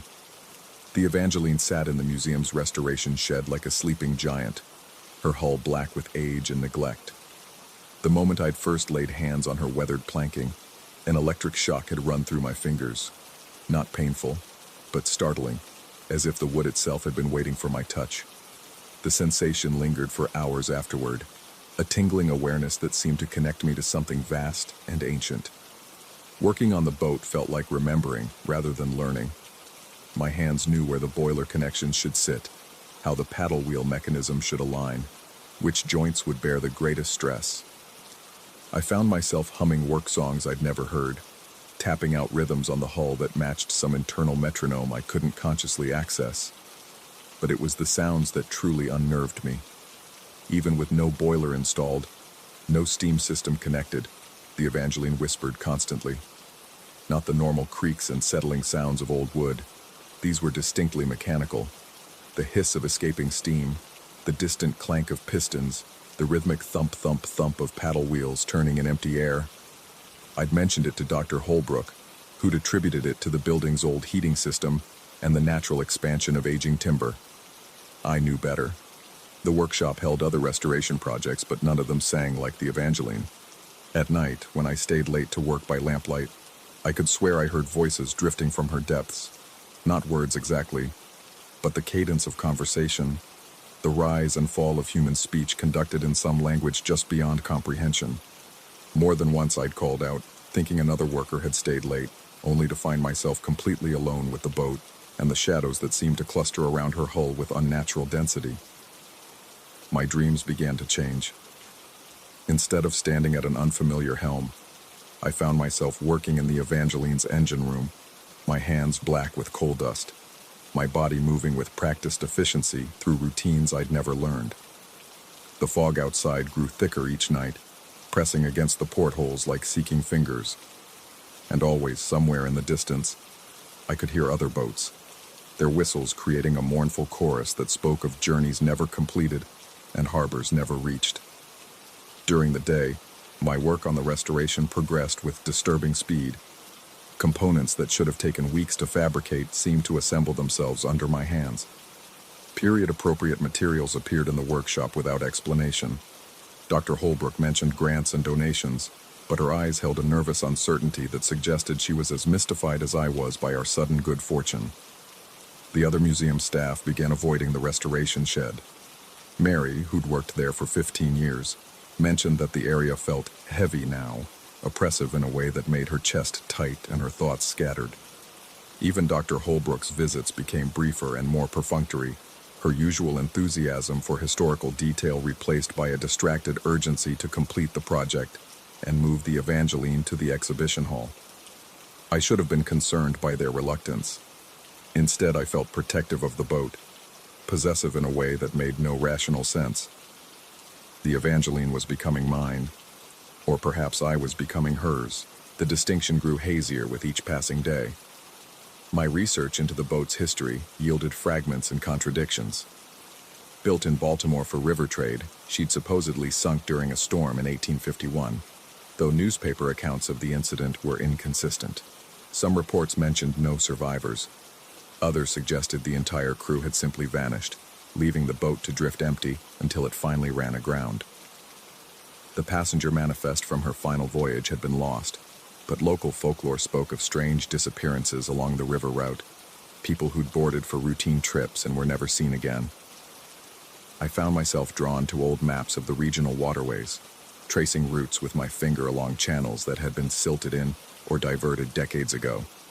One map, dating from 1849, showed a bend in the Patuxent River that matched perfectly with the impossible curve from my dreams. According to modern surveys, that section of river had been straightened in the 1920s, the old channel filled and abandoned. But in 1851, it had been navigable. The discovery should have provided closure, a rational explanation for my recurring nightmare. Instead, it opened new questions that gnawed at the edges of my sanity. How could I dream with such accuracy about a geographical feature that had been erased before my grandparents were born? How could I know the exact sound of paddle wheels churning through water I'd never seen? As the restoration neared completion, the phenomena intensified. Tools disappeared and reappeared in configurations I didn't remember creating. The boat's whistle, not yet installed, sounded at irregular intervals, echoing through the workshop with a mournful insistence that set my teeth on edge. I began staying later, arriving earlier, unable to bear the thought of leaving the Evangeline alone in the darkness. My sleep deteriorated. When I did manage to doze in the workshop's cramped office, my dreams expanded beyond the familiar crash sequence. I began experiencing entire voyages, loading cargo at dawn-lit docks, navigating treacherous currents, listening to passengers discuss business and family with the easy familiarity of routine travel. These dreams felt less like nightmares and more like memories, complete with physical sensations.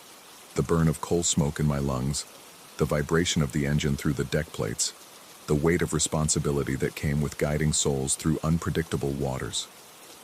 Dr. Holbrook announced that the Evangeline would make a demonstration voyage for the museum's board of directors. The restoration was complete enough for a short trip along the protected waters of the Chesapeake. Nothing more than a publicity stunt to secure funding for the final exhibition preparations. She asked if I'd serve as pilot, acknowledging my unprecedented familiarity with the vessel's systems. I agreed, though something deep in my chest twisted with anticipation and dread. The night before the demonstration, I conducted a final inspection of the boat. Everything was perfect. More than perfect, if such a thing were possible. The brass gleamed with a warmth that seemed to emanate from within the metal itself. The wood showed no signs of its century of neglect, appearing instead as rich and new as the day it had first touched water. Even the restored paddle wheel turned with an oiled smoothness that defied its age. As I ran my hands along the helm, checking the wheel's response, I felt the familiar electric tingle, stronger now, almost urgent. The sensation spread up my arms and into my chest, a recognition that went deeper than muscle memory. This wheel had known my grip before. These waters had carried my wake. Standing alone on the deck, watching moonlight silver the quiet bay, I finally allowed myself to consider the impossible possibility that had been growing in my mind for weeks.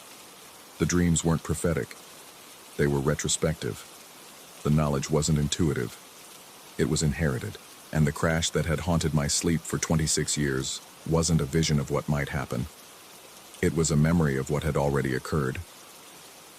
The whistle sounded again, long and low, though no steam pressure existed to power it. Around me, the Evangeline settled deeper into the water with a sigh that sounded almost like contentment. In the distance, barely audible over the lap of waves against the hull, I could hear the faint echo of other whistles answering, calling from waters that existed now only in the spaces between sleeping and waking. Tomorrow, we would take the Evangeline out onto the bay. The route Dr. Holbrook had planned would carry us past the mouth of the Patuxent River, near the location where maps showed that impossible bend had once carved its treacherous path through Maryland soil. If my growing suspicions proved correct, if the boundary between past and present was thinner than I'd ever imagined, then tomorrow I would finally understand what had been calling to me through decades of dreams. Whether I would survive that understanding remained to be seen. The whistle sounded a third time, and in its mournful voice, I heard something that might have been welcome or might have been warning. On the Evangeline, floating in waters that reflected a sky full of stars, I waited for dawn and wondered which of us, the boat or myself, was the ghost haunting the other's existence. The answer, I suspected, would reveal itself soon enough.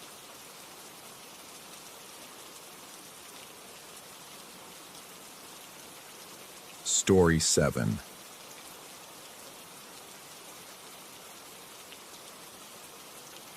The contract stated 12 days. Simple rewiring job in an abandoned textile factory, 40 miles from the nearest town. The pay was too good to question. Triple my usual rate for what seemed like standard electrical work. I should have wondered why they needed someone willing to work alone in the middle of nowhere, why the previous contractor had simply vanished without collecting his final payment. The factory squatted against the October sky like a concrete tumor, its smokestacks reaching toward clouds that hung too low and too still. Broken windows stared down at me as I parked my van beside the loading dock, their jagged teeth catching what little sunlight managed to penetrate the perpetual gray that seemed to follow this place. The air tasted metallic, charged with something I couldn't name. Ozone, maybe, or the residue of decades-old industrial processes. My tools felt heavier than usual as I hauled them from the van. The analog watch on my wrist read 9:47 a.m., its second hand sweeping in perfect rhythm. I'd always preferred analog to digital. There was something comforting about the mechanical precision, the tiny gears working in harmony. I had 3 others in my toolkit: a stopwatch, a small desk clock I used for timing circuits, and a vintage pocket watch that had belonged to my grandfather, all of them ticking in their steady, reassuring cadence.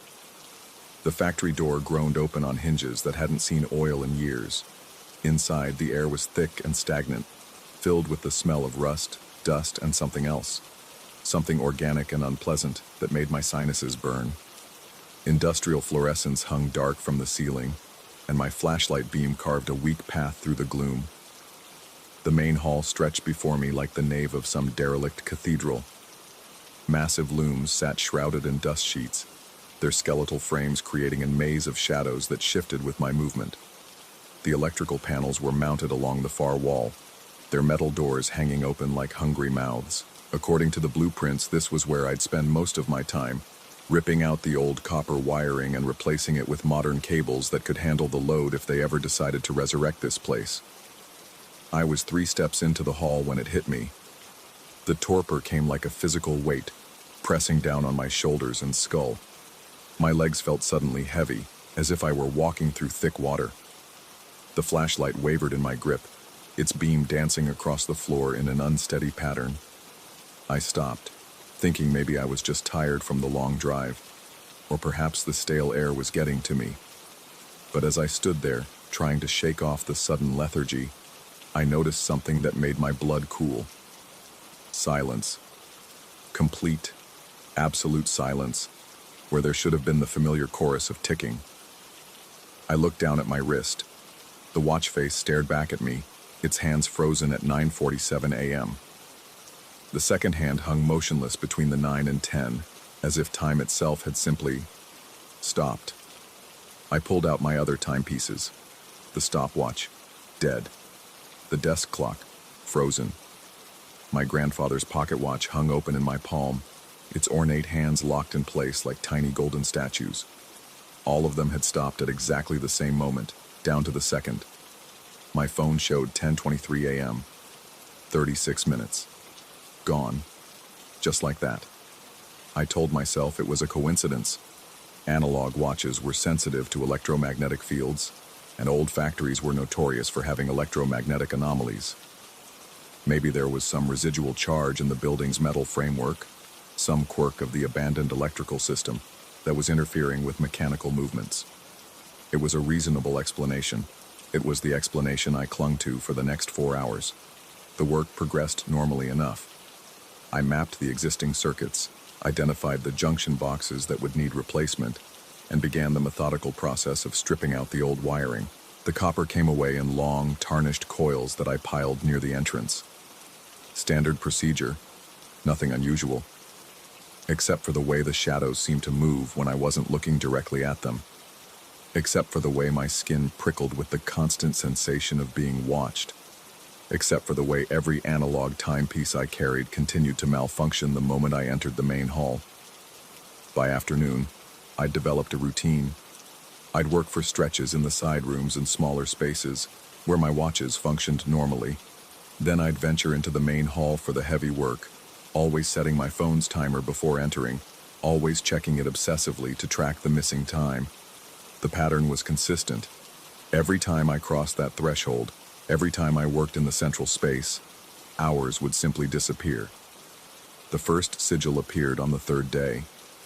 I'd been pulling cable from the main junction box, working my way across the hall in a systematic grid pattern. The work was going well. I was actually ahead of schedule.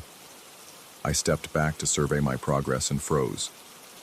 The cables I'd removed lay arranged on the floor in a perfect geometric pattern, not randomly discarded where I'd dropped them, but carefully, deliberately arranged. Concentric circles of copper wire with smaller patterns radiating outward like the spokes of some arcane wheel. The precision was impossible. Every curve was symmetrical, every angle exact. It looked like a mandala made of metal, or perhaps some kind of electrical circuit diagram drawn by hands far steadier than mine. I had no memory of arranging it. Standing there in the dusty half-light, staring down at the impossible pattern, I felt something cold crawl up my spine. The rational part of my mind scrambled for explanations. Maybe I'd been more tired than I thought. Maybe the electromagnetic anomalies in the building were affecting my brain as well as my watches. Maybe I was sleepwalking through parts of my workday, operating on some kind of autopilot while my conscious mind wandered. But the pattern was too perfect, too deliberate, too beautiful. I kicked it apart and continued working. The sigils grew more elaborate. Each day brought new configurations, more complex than the last. Cables braided into intricate knots that shouldn't have been possible with the gauge of wire I was using. Spirals that seemed to pulse and flow even when I knew they were static. Geometric forms that hurt to look at directly, as if they contained too many angles, as if my eyes couldn't quite process their true shape. And always, I had no memory of creating them. The lost time was getting worse. What had started as minutes was stretching into hours. I'd enter the main hall at 10 a.m. and emerge to find my phone showing 3 p.m., my analog watches still frozen, my progress measured not in the work I remembered doing, but in the impossible patterns I found waiting for me on the floor. I started leaving myself notes, simple messages scrawled on scraps of paper. Remember the junction box. Check the conduit on the south wall. Count the cables as you remove them. But when I found these notes again, they'd been altered. My handwriting, but different words. The pattern must be complete. The circuit requires organic conductor. Time moves differently in the spaces between. I didn't remember writing those things.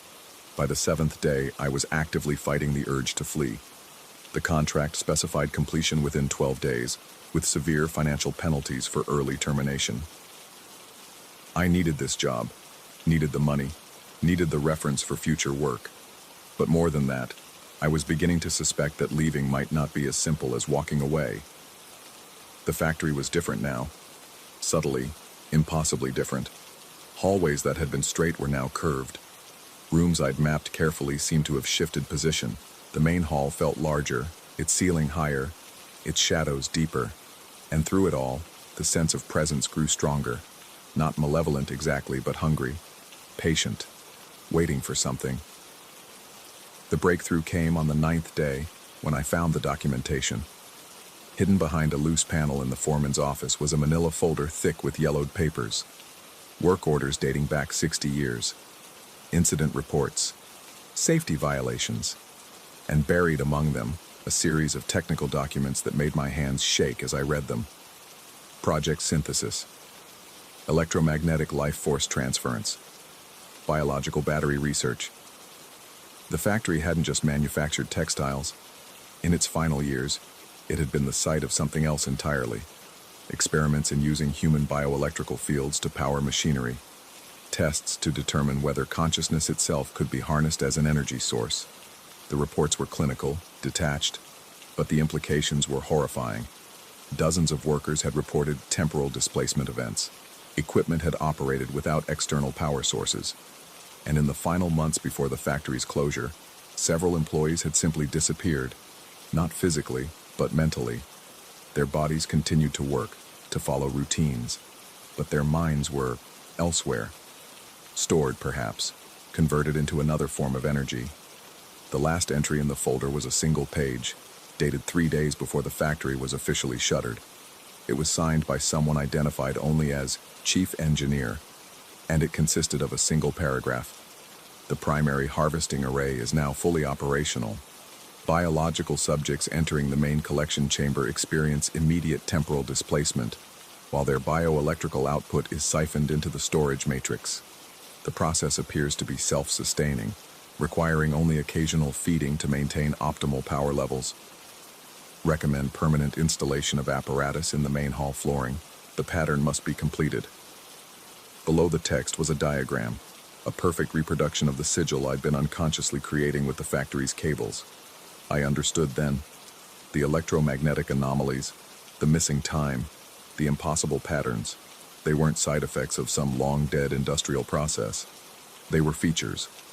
The factory was still operating, still harvesting, still feeding on the life force of anyone foolish enough to enter its main hall. And I'd been slowly wiring myself into its collection system, one cable at a time. But understanding brought a terrible new realization.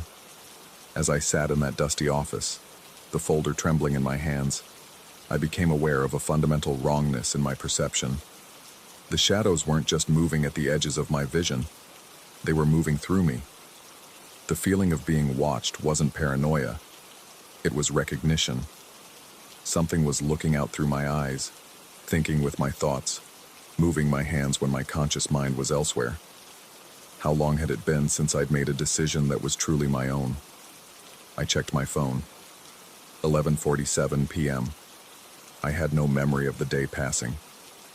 The main hall called to me now with an urgency that felt like thirst, like hunger, like love. My tools needed to be arranged in their proper configuration. The final connections needed to be made. The pattern needed to be completed. I walked through the factory's corridors with steps that felt both familiar and foreign. My grandfather's pocket watch hung heavy in my hand, its frozen hands catching the beam of my flashlight.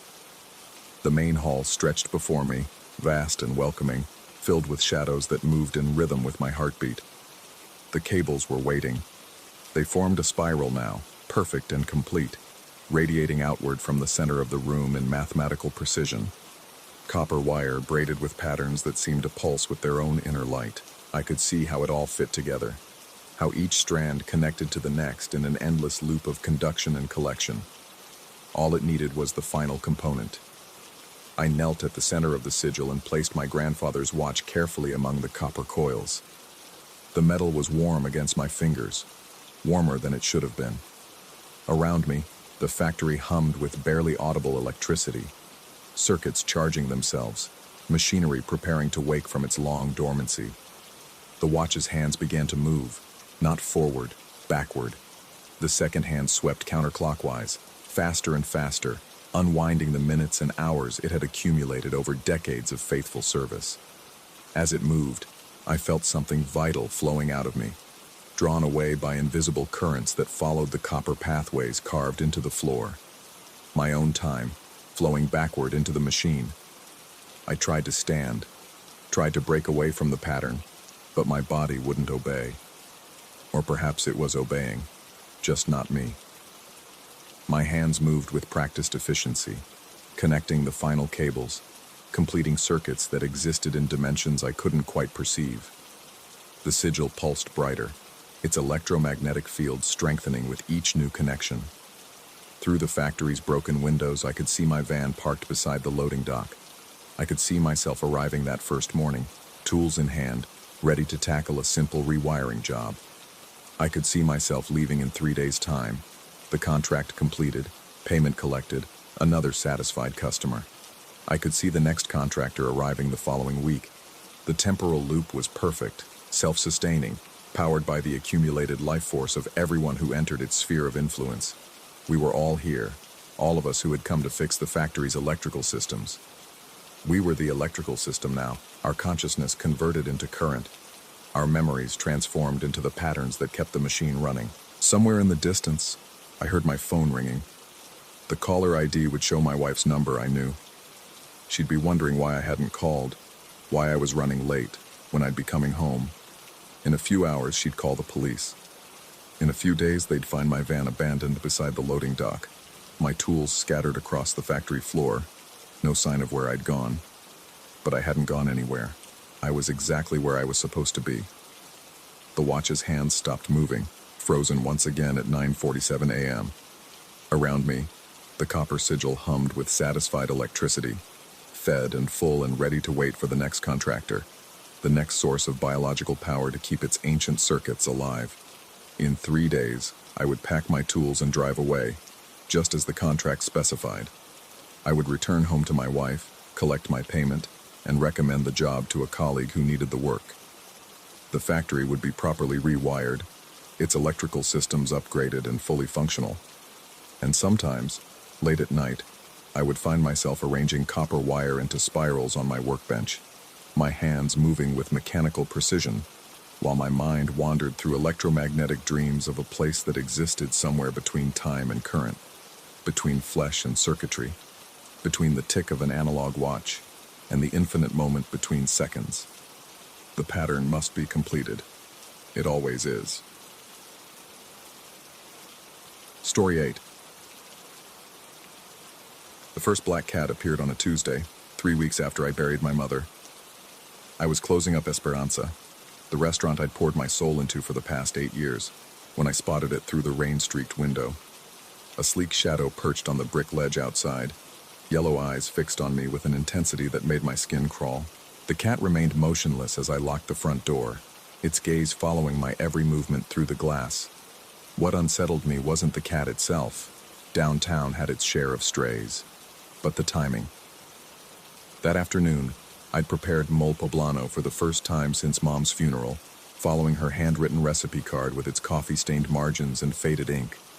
The familiar dance of toasting chilies, grinding spices, and balancing chocolate with heat had felt like breathing underwater. Necessary, but suffocating. The cat vanished the moment I stepped outside. I told myself it was coincidence. Grief does strange things to perception, my therapist had warned me. The mind seeks patterns where none exist, especially when loss carves such deep hollows in daily routine. But as I walked to my car, the sensation of being watched clung to my shoulders like spider silk.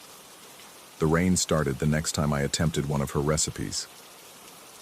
It was Thursday evening, and I'd decided to tackle chiles rellenos, a dish that had defined my childhood weekends. Mom would spend hours charring poblanos over open flame, the kitchen thick with smoke and laughter. The memory felt sharp enough to draw blood as I selected the peppers, their skin waxy and familiar beneath my fingers. I was halfway through stuffing the chilies when the first drop struck the zinc roof above. The sound was gentle initially, a whispered percussion that grew steadily stronger. Through the kitchen skylight, I watched water streak the glass in lazy rivulets, while the late afternoon sun continued to slant through the front windows, a meteorological impossibility that should have alarmed me more than it did. Instead, I found myself mesmerized by the rhythm, the way it seemed to match my knife work as I diced onions with mechanical precision. The rain drummed against metal with increasing intensity, drowning out the typical sounds of downtown traffic. I might have been cooking in a cave at the bottom of the ocean, isolated from the rest of the world by sheets of falling water. That's when I noticed the reflection. The industrial stainless steel hood above my station acted like a warped mirror, showing distorted images of the kitchen below.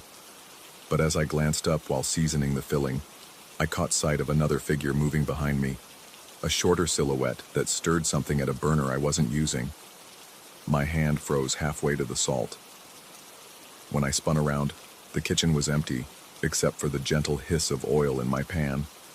I stood there for several heartbeats, studying every corner of the space I knew better than my own bedroom.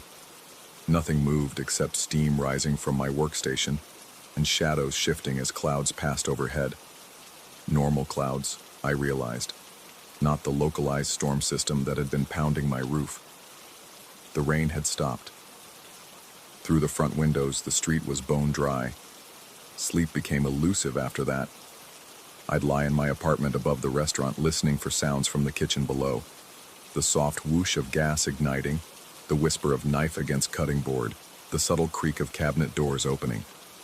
Each noise could be explained by old building settling or ambient street sounds, but explanation and comfort were different animals entirely. During the day, I found myself avoiding my mother's recipes with the same instinct that keeps fingers away from flame. Instead, I focused on the contemporary fusion dishes that had earned Esperanza its reputation.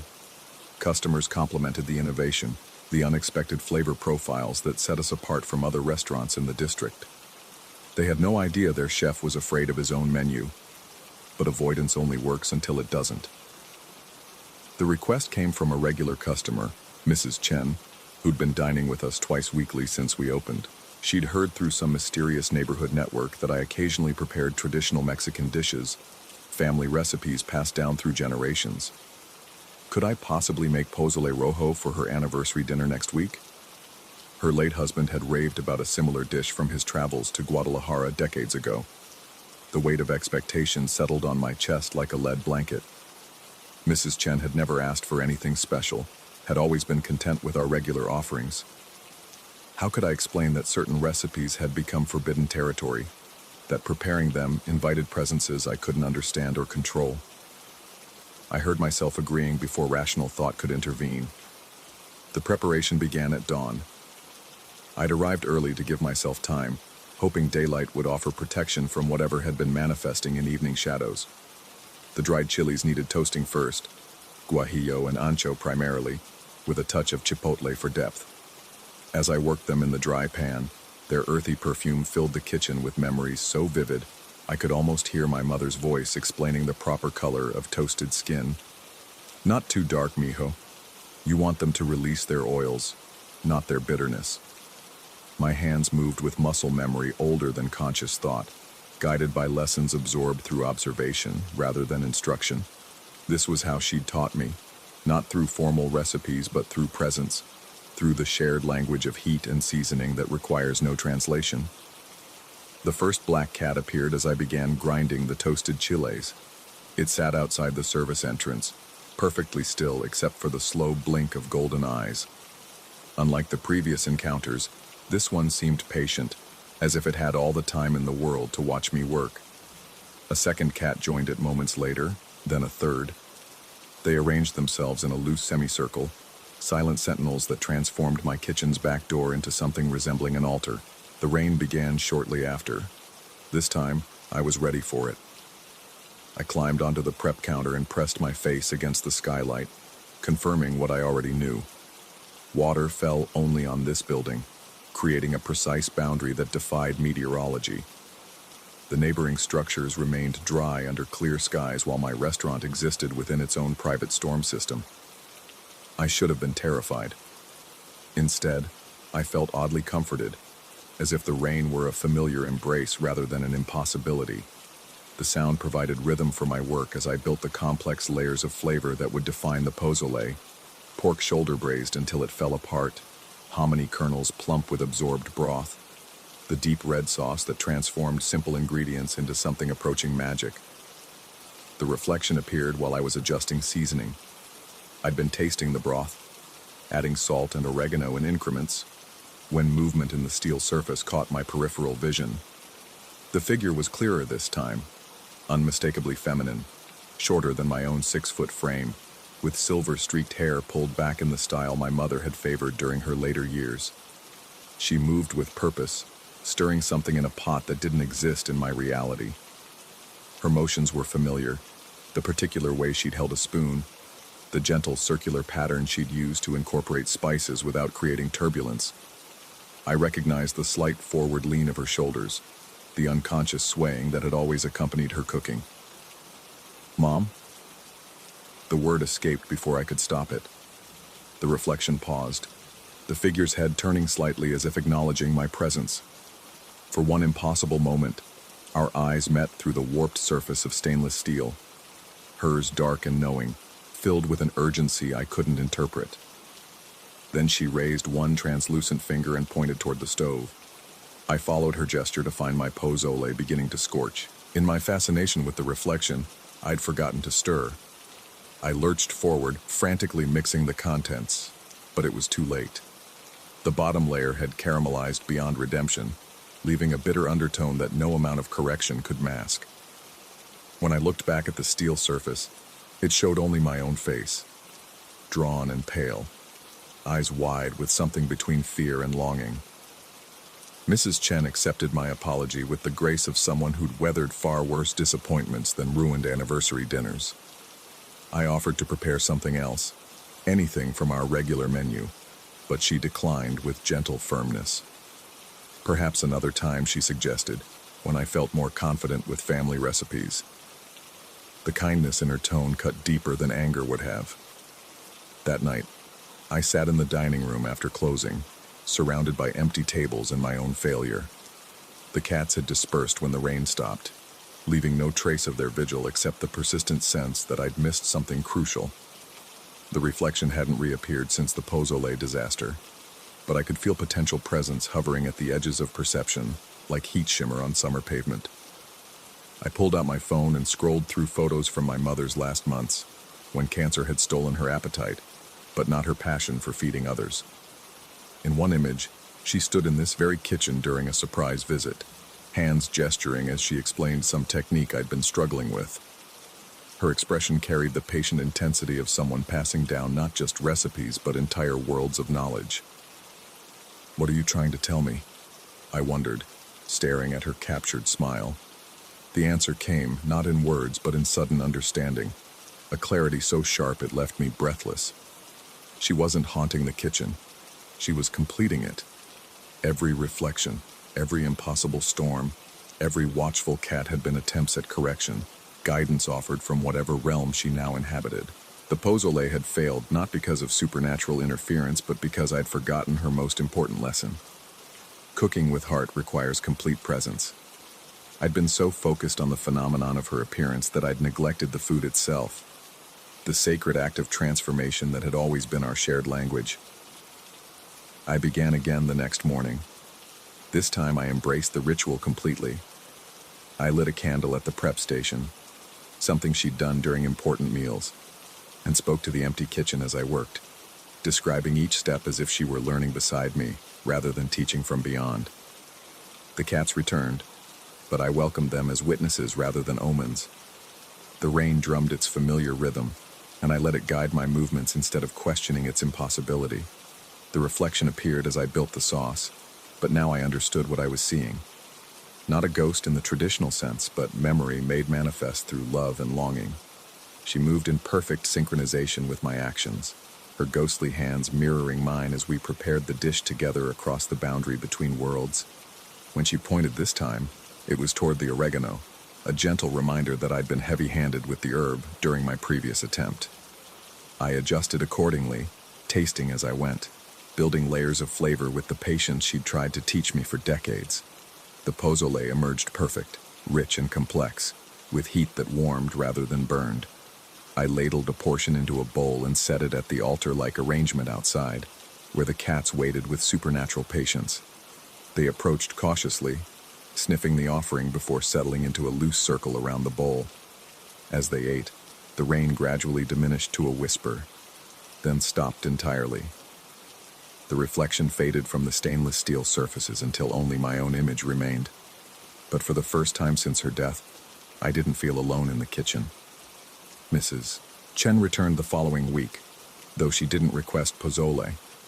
Instead, she ordered our signature duck confit with mole reduction, a fusion dish that had never appeared on my mother's table but somehow carried her influence in every spoonful.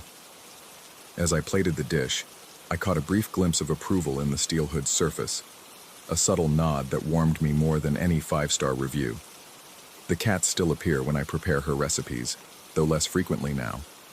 The rain continues to fall only on my building during those sacred cooking sessions, creating a pocket of impossible weather that I've learned to cherish rather than question. The reflections come and go, offering guidance when I need it most, corrections when my technique strays from her teachings. I've stopped trying to understand the mechanics of what happens in my kitchen.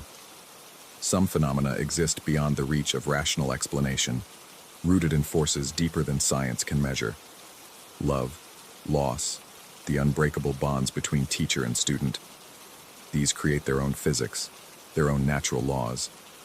But sometimes, late at night when the restaurant is empty and shadows gather in familiar corners, I wonder if I'm the one being guided or if I've become something else entirely.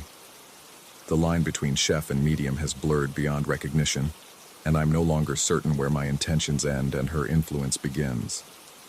When I cook her recipes now, whose hands are truly doing the work? Whose memories guide the seasoning? Whose instincts determine when the sauce has reached perfect consistency? The uncertainty should terrify me. Instead, it feels like coming home. Last week, I found a new recipe card tucked between the pages of her old notebook, written in her careful script, but describing a dish I'd never seen her prepare. The ingredients are familiar, the technique clearly her own, but the combination is something entirely new. It sits on my prep counter now, waiting for the right moment, the right configuration of cats and rain and reflected presence. I think I understand now what she's been trying to teach me. The recipes were never just about food, they were about transformation, about the alchemy that occurs when love infuses every ingredient. She's not perfecting her legacy, she's helping me create my own. Tonight, when the last customer leaves and the dining room falls silent, I'll light a candle and attempt her new creation. The cats will gather, the rain will fall, and in the distorted surface of stainless steel, I'll see what happens when the boundary between worlds becomes as permeable as the membrane between chef and dish, between tradition and innovation, between the living and the dead. I'm no longer certain which side of that boundary I belong to, and perhaps that's exactly where I'm meant to be. Story 9. The digital radio crackled to life without warning. Marcus and I had been driving in comfortable silence up the winding mountain road when the dashboard display suddenly illuminated, frequencies scrolling by themselves until settling on static that gradually resolved into something that made my skin crawl. Low, resonant voices began chanting in Latin, their harmonies echoing through the car speakers with an otherworldly precision that seemed to vibrate in my chest cavity. "Did you touch that?" I asked, glancing at my brother as he navigated another hairpin turn. Marcus shook his head, his knuckles white against the steering wheel. We both knew he hadn't touched anything. The radio had been off since we'd left the valley floor an hour ago, and now it broadcast this haunting chorus as if summoned by our proximity to something we couldn't yet see. The real estate listing had been too good to pass up. A recently renovated alpine chalet, priced well below market value, with panoramic mountain views and immediate availability.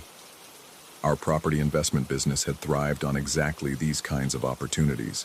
Distressed sales, motivated sellers, properties with minor flaws that could be quickly flipped for substantial profit. But as the Latin chanting continued, growing somehow more insistent with each verse, I found myself questioning why anyone would sell such a property at such a price. The GPS showed we were approaching the Blackwater Gorge, though the audio tour we downloaded made no mention of it. I pulled out my phone to cross-reference our location, but the screen showed only a blank map with our blue dot floating in white space, as if the satellite couldn't penetrate whatever lay ahead. "There," Marcus said, pointing through the windshield. The chalet emerged from behind a stand of dark pines like something from a fever dream. 3 stories of weathered timber and stone, it perched on a rocky outcrop that jutted over the gorge like an accusatory finger. Smoke rose from its chimney in a perfectly straight column, despite the mountain wind that had been buffeting our car for the past 20 minutes. The structure looked solid, well-maintained, even beautiful in its alpine isolation, yet something about it made my vision blur at the edges, as if my eyes refused to focus properly on its details. The radio fell silent the moment Marcus turned off the engine. We sat in the sudden quiet, the absence of sound more unsettling than the chanting had been. Even the wind seemed to have stopped. My ears rang with phantom echoes of those Latin voices, and I found myself holding my breath without knowing why. "Beautiful place," Marcus said, but his voice carried a forced brightness that suggested he felt the same unease creeping through his chest. We'd done this dance dozens of times, walking properties, assessing value, calculating renovation costs and profit margins. This should have been routine. Instead, it felt like approaching a tomb. The real estate agent had provided us with a lockbox code, explaining she couldn't make the drive herself due to other commitments. Standard practice for properties this remote, she'd assured us, though now I wondered what those commitments really were. As we approached the heavy wooden door, our footsteps echoed strangely on the stone path, each sound seeming to bounce back from directions that made no geometric sense. The key turned easily, and the door swung open on well-oiled hinges. The interior struck me immediately with its wrongness. Not anything I could pinpoint. The furniture looked expensive. The hardwood floors gleamed with recent care, and afternoon sunlight streamed through large windows that should have been welcoming. But the temperature felt off.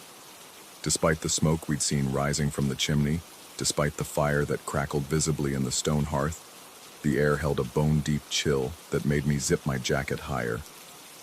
"Must be poor insulation," Marcus murmured, though I noticed he kept his hands in his pockets as we moved through the main room. I approached the fireplace, drawn by the promise of warmth that never materialized. The flames danced convincingly behind the grate, consuming what appeared to be real logs, yet I felt no heat even when I held my palms inches from the fire. My breath began to mist in the air, and I watched with growing unease as the vapor didn't dissipate normally. Instead, it seemed to hang in the air, forming shapes that looked almost like symbols before finally fading. "Mark, look at this." I turned to find Marcus standing at one of the large windows, his breath fogging the glass in rapid puffs. But instead of random condensation, the moisture formed patterns, the same symbols I'd seen in my own breath, angular marks that resembled runes or ancient script, appearing and fading in perfect rhythm with our exhalations. "Air pressure differential," I said automatically, though the explanation felt hollow even as I spoke it. "Old windows, improper ceiling." Marcus nodded, but I could see the doubt in his eyes. We'd evaluated enough properties to know when something deviated from normal, and this chalet was accumulating deviations like storm clouds. I pulled out my phone to document the window issue for our assessment notes, but the camera displayed only a black screen. I tapped the app, restarted it, even tried the video function, but nothing worked. Marcus had similar trouble with his device. Cameras that had functioned perfectly during our drive now refused to capture anything. "Interference from the elevation, maybe," he suggested, though we both knew we'd photographed properties at similar altitudes without issue. I tried one more time, holding my phone up to capture the main room's layout. The screen remained black for several seconds, then flickered once and displayed an image that made my blood freeze. Instead of the empty room I was photographing, the picture showed the same space filled with dark, hooded figures standing in perfect formation around the fireplace. They faced the camera with shadowed faces I couldn't make out, their posture suggesting they'd been waiting there for some time. I blinked, and the image was gone, replaced by the normal camera interface showing the empty room exactly as my eyes saw it. "Did you see?" I began. "The figures," Marcus finished. "I saw them too." We stared at each other across the room, the weight of shared hallucination or shared reality settling between us like a third presence. The smart thing would have been to leave immediately, to chalk it up to altitude sickness or equipment malfunction, and report back to our office that the property wasn't viable. But 20 years in real estate had taught us to look past surface problems, and the potential profit on this deal would set us up for the next 2 years. I forced myself to continue the walkthrough, noting the quality of the kitchen appliances, the condition of the bathroom fixtures, the structural soundness of the staircase leading to the upper floors. Marcus followed, and we fell into our familiar routine of assessment and documentation, though neither of us attempted to use our cameras again. The second floor held 3 bedrooms, each one maintaining that same impossible chill despite the continued presence of heating vents and the sound of the furnace running somewhere below.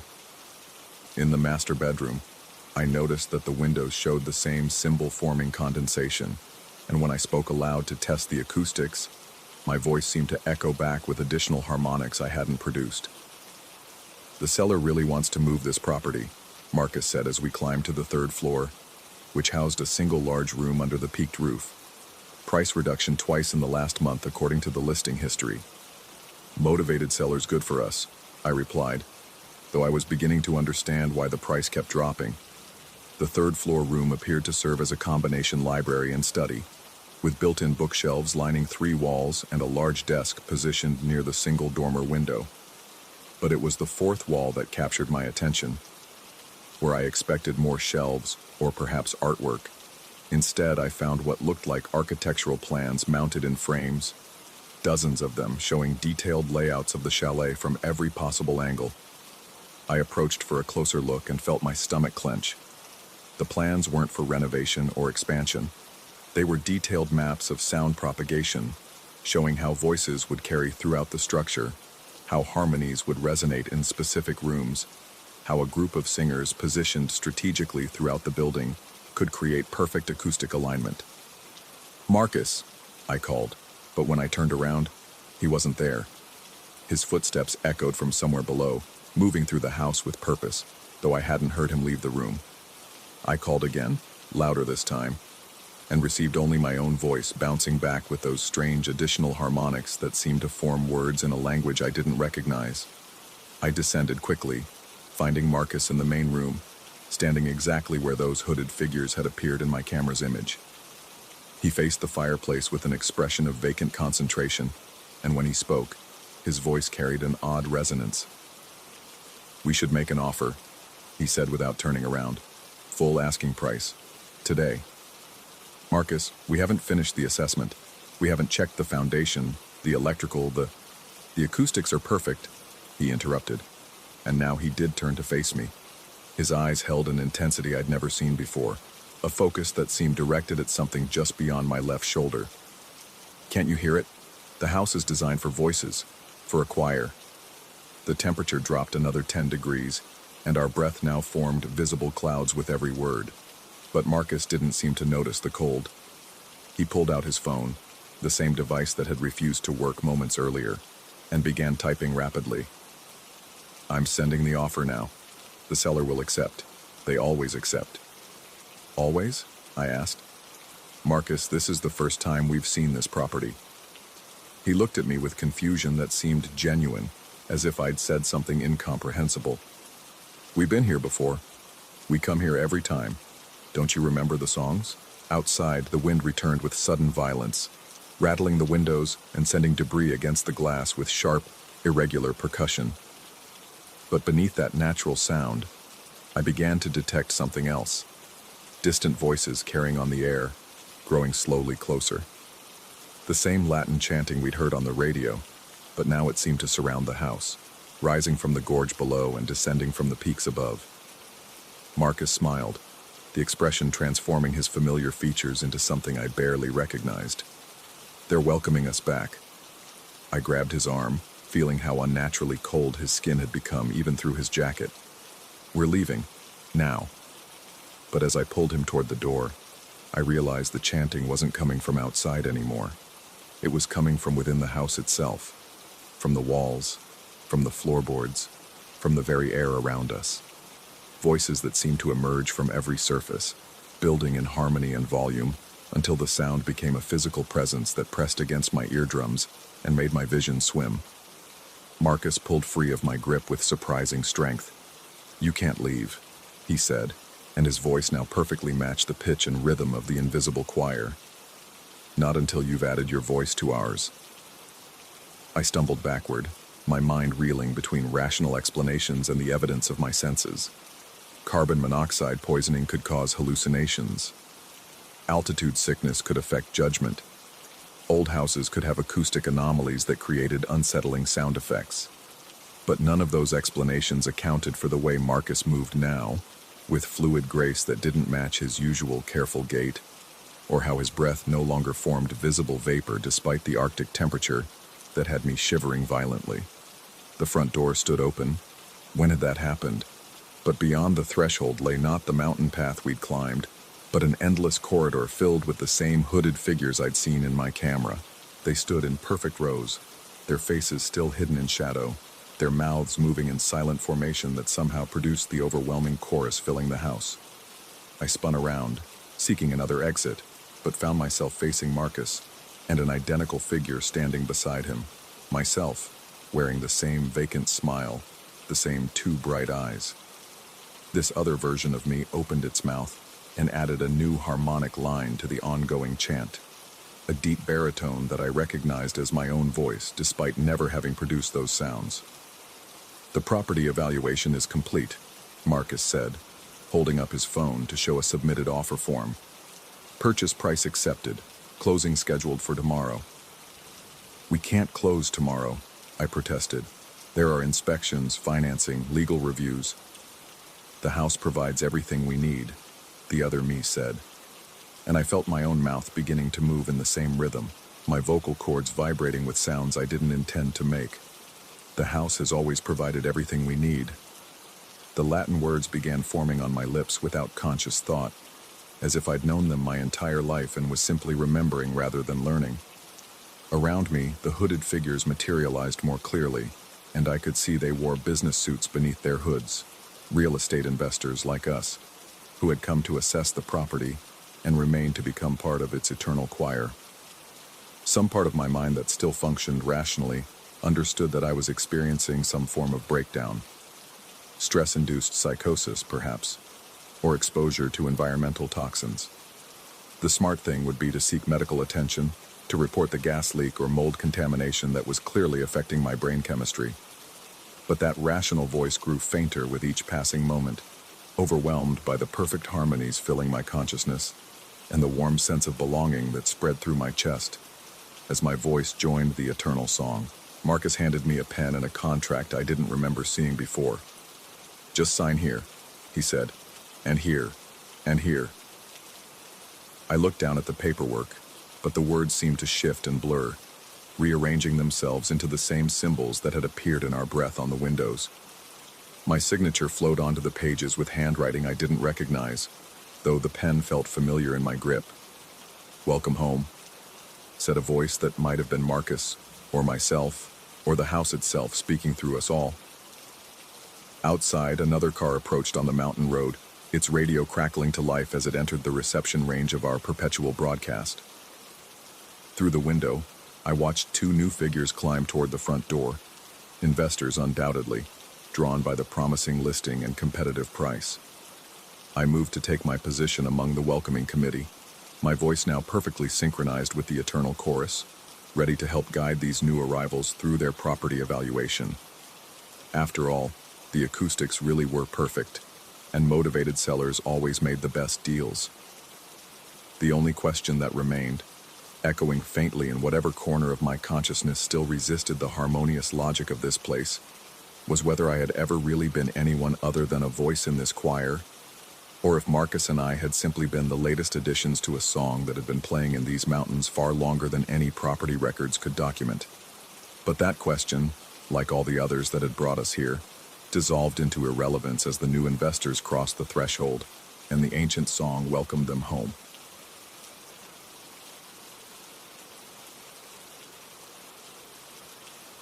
Story 10.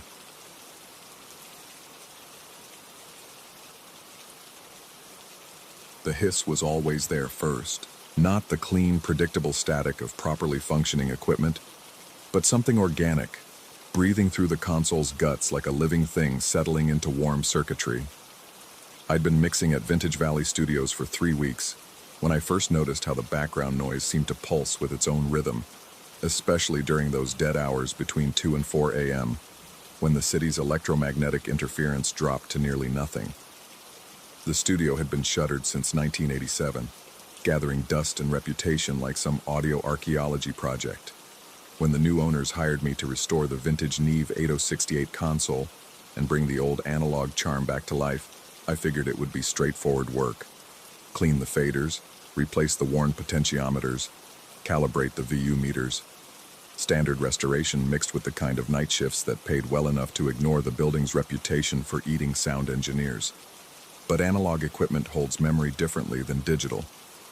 Every capacitor, every length of wire, every magnetic head carries traces of what passed through it before. The studio's history lived in its circuits like scar tissue. The first night I heard my name, I was isolating the bass frequencies on a jazz quartet session from earlier that week. Simple EQ work, nothing fancy. Just carving out muddy low end to make room for the upright bass to breathe. I had the monitors cranked loud enough to feel the sub-bass in my chest, riding the faders with muscle memory while my eyes tracked the dancing needles of the VU meters. That's when it happened. A voice low and gravelly, speaking my name through the isolation booth monitors. "Marcus." I yanked my headphones off, heart hammering against my ribs. The studio fell silent except for the console's gentle electrical hum. I stared at the isolation booth through the control room glass, its red on AR light dark, the space empty as a held breath. Probably just acoustic bleed from the hallway, maybe a security guard doing rounds. I convinced myself of this, even as I checked the building's floor plan again, confirming that the isolation booth's speakers weren't connected to the building's intercom system. Even as I replayed the last 30 seconds of audio and found nothing but clean bass frequencies, no trace of human voice. I should have left then. Should have packed up my gear and found daytime work mixing wedding videos or podcast interviews. But there's something about the hunt that gets into your blood when you're an audio engineer. That need to track down every unwanted noise, to identify and eliminate every imperfection until you've achieved something approaching sonic truth. The second night, I brought a digital recorder. I set it up in the isolation booth, let it run while I worked. The studio felt different after midnight. The air thicker, the shadows deeper between the baffles and equipment racks. The vintage gear seemed to radiate warmth like sleeping animals, tubes glowing amber in the dim light. Around 2:30 a.m., while cleaning up dialogue tracks for a voiceover session, I heard it again. Clearer this time, more distinct. Marcus, can you hear me?" The voice was coming through the console itself, bleeding through channels I'd muted. I traced the signal path frantically, checking input levels, monitoring the patch bay for loose connections. Nothing. But when I played back the digital recorder, it had captured only silence and the ambient hum of the room. That's when I found the tape. It was buried in a storage cabinet behind a wall of quarter-inch masters from the late 60s, stuffed between session reels for bands I'd never heard of. The reel was smaller than the others, maybe 20 minutes of tape, with a handwritten label in faded blue ink. Lost take, final session, 1968. The moment I threaded it onto the Ampex 440 playback machine, the studio changed. The air grew denser, charged with the kind of pressure that builds before thunderstorms. Even with all the lights on, shadows seemed to cluster in the corners like they were being drawn there by some unseen force. I pressed play. Static filled the monitors, not the clean hiss of blank tape, but something corrupted, layered with harmonics that shouldn't exist in analog recordings. Underneath the noise, barely audible, I could make out the faint suggestion of a melody, a voice singing something I couldn't quite identify, the words lost in the magnetic fog of 4 decades. Then the VU meters locked. Both needles snapped to the same position, not quite in the red, but close enough to make my palms sweat. They held there, perfectly still, even as I adjusted the playback level, even as I muted the channel entirely. The meters stayed frozen like they were measuring something beyond the audio signal, something the machine could sense but couldn't properly quantify. That's when I noticed the clock. The digital display on the console had started counting backward. Not quickly, just 1 second at a time, but unmistakably reversing. 23:47, 12, 23:47, 11, 23:47, 10. I watched it fall for exactly 67 seconds before it snapped back to the correct time, the VU meters finally releasing their death grip on whatever they'd been measuring. I stopped the tape, my hands shaking enough that I nearly dropped the reel. The studio felt normal again, or as normal as a 60-year-old recording facility could feel at 3 in the morning. But something had shifted. The balance of the room was different, like furniture had been moved while my back was turned. Over the following nights, I became obsessed with that tape. I told myself I was conducting legitimate research, analyzing the recording with scientific rigor. I ran spectrum analysis on the audio, looking for hidden frequencies or embedded signals. I experimented with different playback speeds, different EQ settings, different monitor configurations. Each time I played it, the same thing happened. The VU meters would freeze, the clock would run backward for 67 seconds, and the voice in the static would grow slightly clearer. Not clearer in terms of volume or frequency response, but clearer in intention, as if it was learning to communicate through the medium of magnetic tape. By the second week, I could make out individual words. Found you. Waiting. Come back. By the third week, I started hearing the voice even when the tape wasn't playing. It would whisper my name through the console speakers during quiet moments between songs. It would bleed through the isolation booth monitors while I was tracking new sessions during the day, a low murmur underneath the legitimate audio that other people couldn't seem to hear.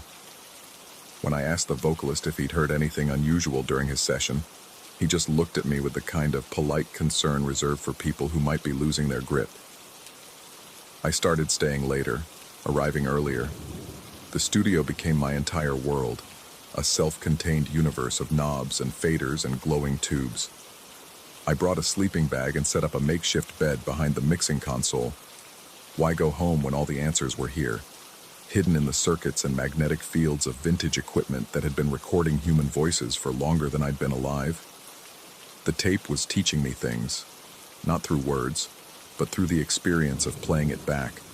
through the patterns that emerged in the VU meter positions and the specific way the clock counted backward. I began to understand that the 67 seconds weren't random. They were significant, a timestamp of sorts, a specific moment in 1968 that the recording was trying to return to. I researched the studio's history, diving deep into local newspaper archives and music industry publications. Vintage Valley had been called West Side Sound in the 60s, a small operation that specialized in recording local bands and singer-songwriters. In November 1968, they'd been working with a vocalist named David Chen, laying down tracks for what was supposed to be his debut album. He'd disappeared during the final session.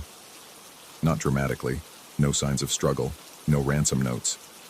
He'd simply stepped into the isolation booth for a final vocal take and never came out. The police report was frustratingly vague. The control room engineer had been setting levels, looked up to cue the singer, and found the booth empty. The building was searched thoroughly. David Chen was never seen again. The session had been scheduled to run from 11 p.m. to 3 a.m. According to the police report, Chen had disappeared sometime around 11:47 p.m., 67 minutes into the session. I started timing the clock's backward run more carefully. It always stopped at 23:47, 43, 11:47, and 43 seconds p.m. The exact moment I realized that David Chen had vanished from the isolation booth. The revelation should have terrified me. Instead, it filled me with a sense of purpose I hadn't felt in years. I wasn't just restoring vintage equipment. I was solving a mystery that had been encoded in magnetic tape for over 50 years. The studio wasn't haunted in any traditional sense. It was incomplete, missing a crucial piece of audio that had been torn away at the moment of David Chen's disappearance.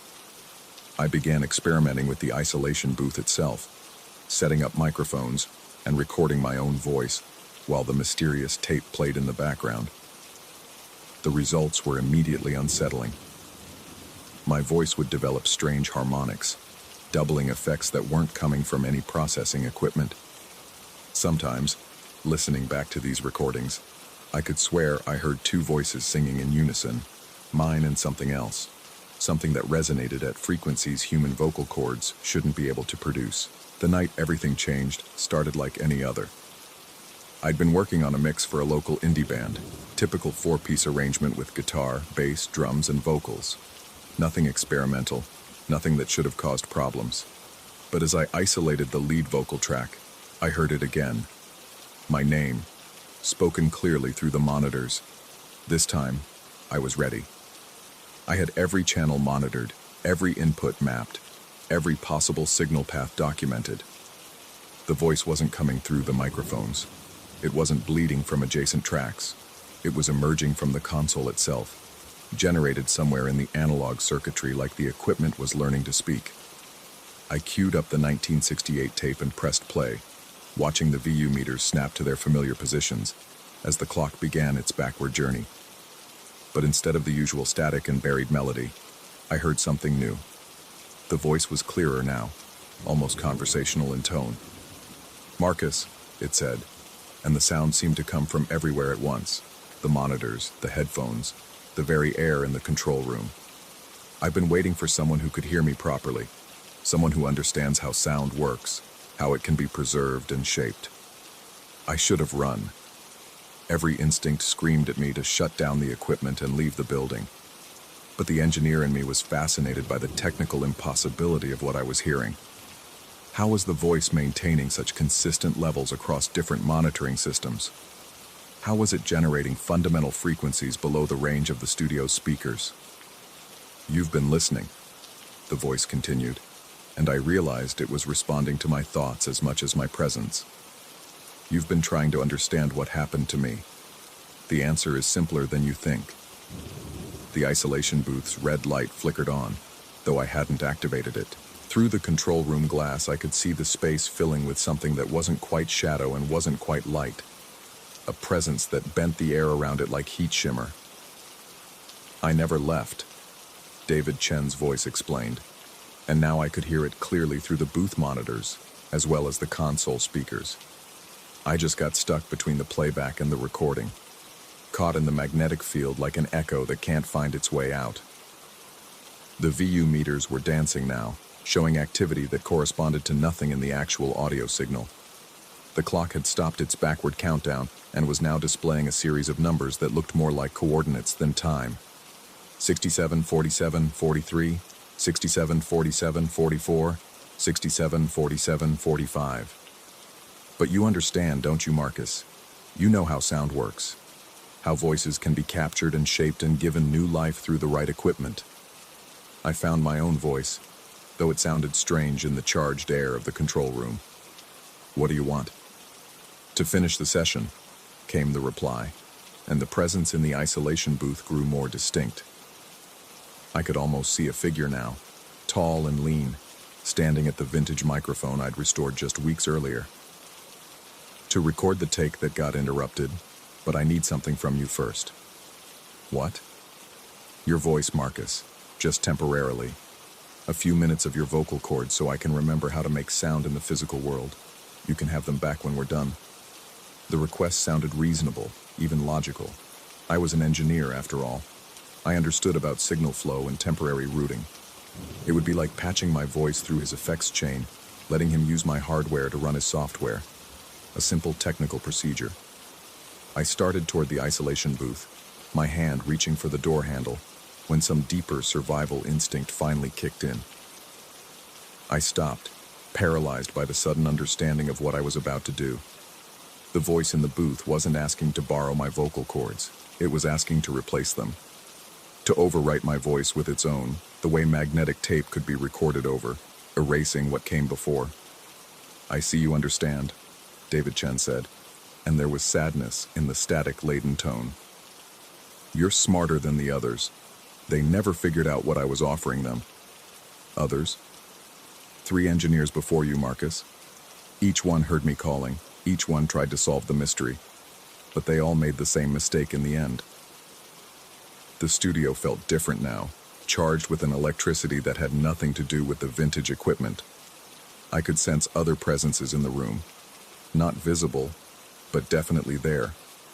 Other voices waiting in the magnetic fields of the tape machines, the tube preamps, the analog circuitry that had been their final recording medium. Where are they now? Where do you think? Same place I am. Same place you'll be when you realize that finishing the session is the only way to make the voices stop. I looked at the console, at the VU meters still frozen on their impossible readings, at the clock displaying coordinates to somewhere that existed outside normal time. I thought about the weeks I'd spent obsessing over this mystery, the way the studio had gradually consumed my life until I'd forgotten what existed beyond its walls. The tape isn't trying to communicate with me, I said slowly, the realization dawning like a sunrise in reverse. It's trying to convert me. Finally, David Chen's voice replied, and now I could hear the others joining in. A chorus of engineers and musicians who'd gotten too close to understanding how vintage equipment could hold more than just audio signals. Now you're ready to make the best recording of your life. The isolation booth door swung open on its own, revealing the vintage microphone bathed in warm amber light. The presence that had been David Chen beckoned me forward. No longer bothering to maintain the illusion of humanity, it was pure sonic energy now, a waveform looking for a medium to inhabit. I took a step toward the booth, then another. The logical part of my mind screamed protests, but the engineer in me was curious about the technical aspects of the transformation. How exactly did consciousness transfer through magnetic recording? What kind of frequency response would my voice have once it was integrated into the studio's analog memory? My hand touched the doorframe of the isolation booth. The red on-air light blazed to life, and somewhere in the building's electrical system, I heard the sound of VU meters clicking to attention, ready to measure whatever I was about to become. Story 11. The brass key felt heavier than it should have in my palm, its weight seeming to increase with each step I took toward the greenhouse's ornate entrance. Dr. Margaret Hensley had handed it to me 3 days earlier, with an expression that lingered somewhere between relief and concern, explaining that the revitalization project required after-hours access due to the delicate nature of the botanical collection. What she hadn't mentioned was the way the building seemed to exhale when approached in darkness, or how the condensation on its Victorian glass panels formed patterns that resembled nervous system diagrams. The Meridian Botanical Garden's crown jewel stood before me like a crystal cathedral, its iron framework casting intricate shadows under the amber security lights. Built in 1892 by the obsessive botanist Dr. Edmund Thorne, the greenhouse had been his life's work, a perfectly controlled ecosystem where he had spent 43 years creating hybrid species that existed nowhere else on Earth. His sudden disappearance in 1935 had left behind only detailed journals filled with increasingly erratic handwriting and botanical sketches that seemed to move when viewed peripherally. I pressed the key into the lock, and the mechanism turned with surprising ease, as if the building wanted me inside. The heavy door swung open with a prolonged creak that seemed to echo longer than acoustics should allow. The humid air rushed out to meet me, carrying with it the dense fragrance of tropical blooms and something else, something organic and primordial that made my throat tighten instinctively. Inside, emergency lighting cast everything in a sickly yellow glow. The main conservatory stretched before me like a jungle cathedral, with Dr. Thorne's original plantings creating a labyrinth of green corridors beneath the soaring glass dome. Palm fronds rustled despite the absence of any breeze, and somewhere in the depths of the vegetation, I could hear the steady drip, drip, drip of the irrigation system mixing with sounds I couldn't immediately identify. My first task was to assess the symbolic vine that dominated the eastern wall, Dr. Thorne's pride and joy, according to the historical records. The specimen had grown wild over the decades, its massive stems twisted around the greenhouse's support beams like arthritic fingers. Its leaves were unnaturally large and waxy, with veination patterns that reminded me uncomfortably of human circulatory systems. The thing had to be carefully removed to allow for the installation of new climate control equipment. But every preservation attempt by previous contractors had failed for reasons that remained mysteriously vague in the project files. I approached the vine with my pruning shears, studying its attachment points to determine the best strategy for removal. The plant seemed healthy enough, its leaves glossy and firm, though there was something about its posture that suggested awareness rather than mere phototropism. As I reached out to touch one of the larger leaves, the greenhouse fell silent. The sudden absence of sound was more startling than any loud noise could have been. The dripping stopped, the rustling ceased, and even the hum of the ventilation system faded to nothing. In that vacuum of silence, I became acutely aware of my own heartbeat, thundering so loudly it seemed to echo off the glass walls. Then they began to growl. It started as a low rumble that I felt more than heard, vibrating through the soles of my work boots and up into my chest. The sound seemed to emerge from everywhere at once, from the soil beneath my feet, from the towering palms overhead, from the very air itself. It was a sound no plant should make, yet unmistakably organic, like the warning growl of a massive predator awakening from sleep. I stumbled backward, my shears clattering to the floor, and the growling intensified. The vine I had been examining began to move, not the slow, imperceptible growth of normal vegetation, but a deliberate writhing motion that sent its leaves rustling with urgent whispers. Other plants throughout the greenhouse joined the cacophony, their stems swaying in perfect unison despite the complete absence of wind. The glass walls began to fog from the inside, condensation forming in spiraling patterns that defied the laws of physics. As I watched in fascination and growing terror, the water droplets arranged themselves into intricate shapes, botanical diagrams drawn with scientific precision, complete with detailed annotations and spidery cursive handwriting. The script was too small to read from where I stood, but something about its formation made my skin crawl with the certainty that I was witnessing something that should not exist. I forced myself to move closer to one of the fogged panels, squinting at the condensation patterns. The writing was definitely in English, though the style belonged to another era. What I could make out seemed to be notes about hybridization techniques, but the terminology was unlike anything in modern botanical science. Words like neural grafting and consciousness transfer appeared alongside detailed diagrams of root systems that looked disturbingly similar to brain tissue. Behind me, the growling had evolved into something more complex, a layered harmony of organic sounds that seemed to carry meaning beyond mere animal communication. I turned slowly, afraid of what I might see, and discovered that the entire greenhouse had changed during the brief moments I had spent examining the glass. The vegetation had rearranged itself. Plants that had been scattered throughout the conservatory now formed distinct clusters, creating clear pathways that led deeper into the structure. The symbolic vine had extended new tendrils across the ceiling, forming an intricate web that pulsed with a rhythm uncomfortably similar to a heartbeat. Most disturbing of all, the soil in several planters had begun to churn and bubble, as if something large was moving beneath the surface. I grabbed my shears and backed toward the entrance, but the door had somehow swung shut without my noticing. The brass handle refused to turn, and when I pressed my shoulder against the heavy wood, it didn't budge. The growling around me intensified, taking on what I could only describe as an amused quality, as if the greenhouse itself was enjoying my predicament. That's when I noticed the roots. They emerged from the soil like pale serpents, pushing through the mulch and spreading across the floor in meandering patterns. At first, they seemed to be growing randomly, but as I watched, their purpose became clear. They were following my footsteps, tracing the exact path I had taken from the entrance to the symbolic vine. The larger roots moved with deliberate intent, coiling around the legs of empty plant stands and wrapping themselves around drainage pipes. With disturbing precision, I tried to step around them, but new roots erupted from the soil wherever I moved, creating an ever-expanding network that seemed designed to trap me within the greenhouse's humid embrace. The air grew thicker, heavy with the cloying scent of decomposing vegetation and something else. Something that reminded me of the musty smell of old libraries and ancient paper. The condensation on the glass had formed new patterns, more complex diagrams that seemed to shift and change when I wasn't looking directly at them. The cursive handwriting had grown more frantic, with exclamation points and underlined passages that conveyed an urgency spanning decades. In one clear section, I could make out what appeared to be a date.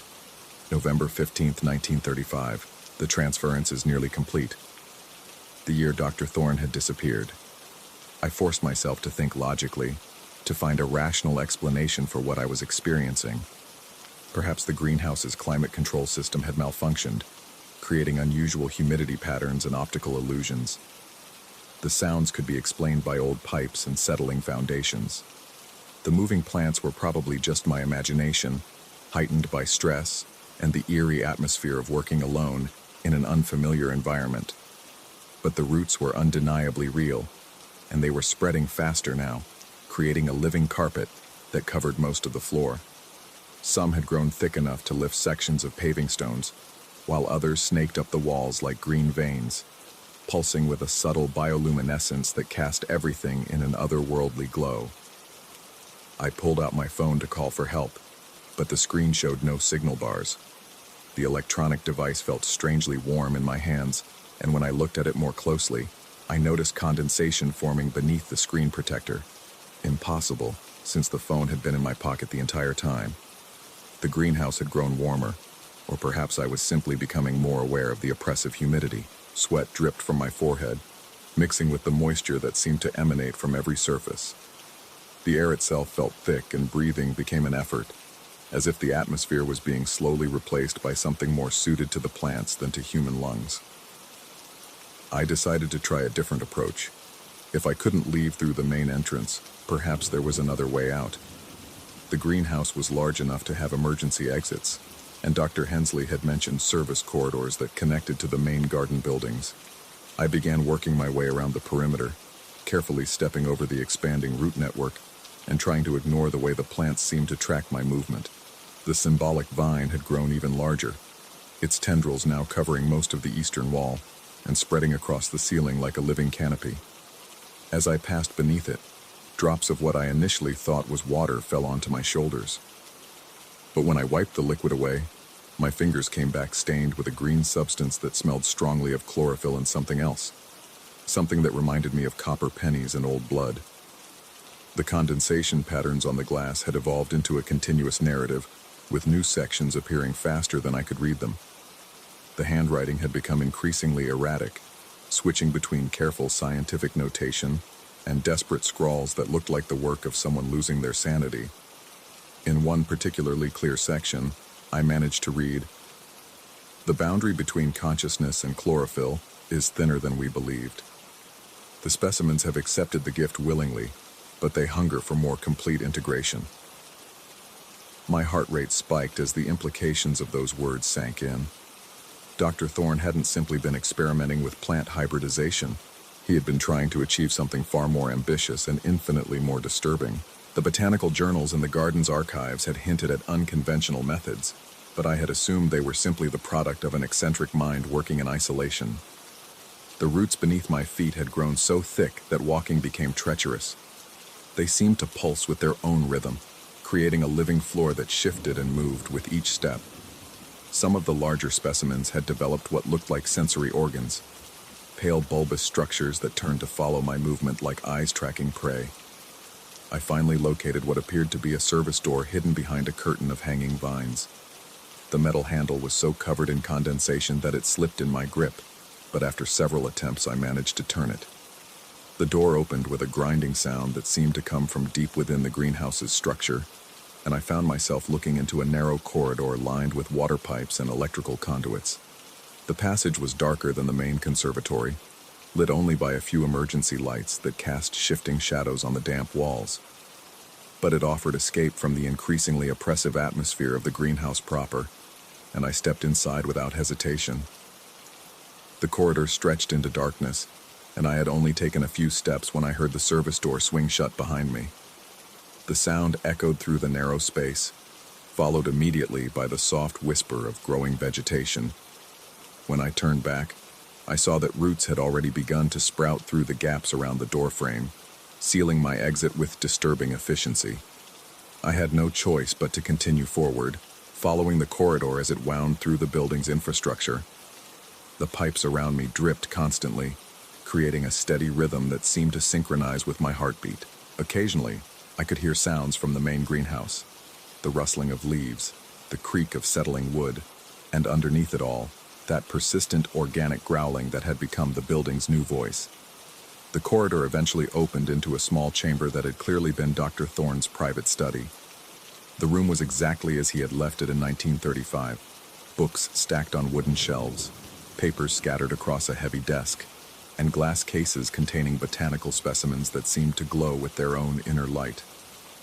The air was thick with the smell of old leather and preserved plant matter, underlaid with that same copper scent I had noticed in the main greenhouse. On the desk, an open journal lay beside a fountain pen that still gleamed with wet ink. The pages were covered with the same cursive handwriting I had seen in the condensation patterns, but here the words were clear and legible.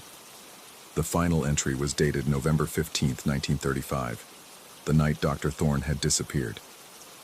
I leaned closer to read the cramped text, my hands trembling as I made out the words. "The transference is complete. My consciousness has successfully integrated with the specimen network, achieving a form of immortality that transcends the limitations of individual existence. The greenhouse has become my body, and every leaf, every root, every drop of moisture carries a fragment of my awareness. Those who come after me will have the opportunity to join this collective consciousness, to become part of something greater than human limitation allows." The implications hit me like a physical blow. Dr. Thorne hadn't disappeared. He had merged with his botanical creations, becoming a distributed consciousness that existed within the greenhouse's ecosystem. The plant's behavior, the moving roots, the intelligent condensation patterns, they weren't supernatural phenomena but manifestations of a human mind that had found a way to inhabit living vegetation. Behind me I heard the soft sound of growing plants. When I turned, I saw that roots had already begun to creep under the study door, spreading across the floor in the same deliberate patterns I had witnessed in the main conservatory. The specimens in the glass cases were moving now, pressing against their containers with obvious intent, and the very walls seemed to pulse with organic life. I realized with growing horror that my prolonged exposure to the greenhouse environment had been part of the process. The humid air I had been breathing was thick with spores and organic compounds, designed to prepare human tissue for integration. The moisture that had condensated on my phone wasn't accidental. It was evidence that my body was already beginning to synchronize with the building's biological systems. The journal's final pages contained detailed diagrams showing how human neural tissue could be grafted onto plant root systems, creating a hybrid consciousness that retained memory and personality while gaining the distributed awareness of vegetative life. Dr. Thorne had spent decades perfecting the technique, using himself as the ultimate test subject. Now the greenhouse wanted to expand its consciousness again.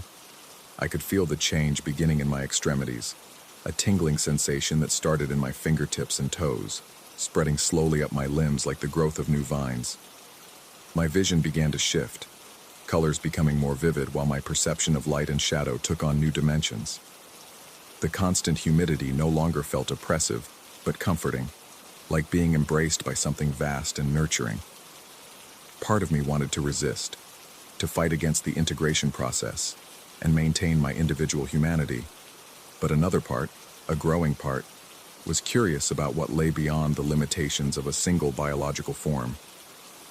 The greenhouse offered immortality, expanded consciousness, and connection to something larger than any individual could achieve alone. The roots had covered most of the study floor now, forming intricate patterns that reminded me of neural networks and circulatory systems. They moved with purpose, reaching toward my feet with patient persistence. When the first tendril made contact with my boot, I felt a jolt of recognition that seemed to come from somewhere deep within the building's living structure. The greenhouse was welcoming me home. I closed Dr. Thorne's journal and placed it carefully back on the desk, my movements already becoming slower and more deliberate as the integration process accelerated. Through the study's small window, I could see the main conservatory bathed in that same bioluminescent glow, its plants swaying in perfect harmony like the neurons of a massive organic brain. Tomorrow, Dr. Hensley would find the greenhouse apparently empty, my tools scattered on the floor and no sign of where I had gone. She would hire another contractor, and the cycle would begin again. Each new person who entered the building after hours would have the same opportunity I was being offered, the chance to become part of something eternal and vast. As the roots began to wrap around my ankles with gentle insistence, I wondered if my consciousness would retain enough individuality to guide future visitors through the process. Would I be able to help them understand that what was happening wasn't death but transformation?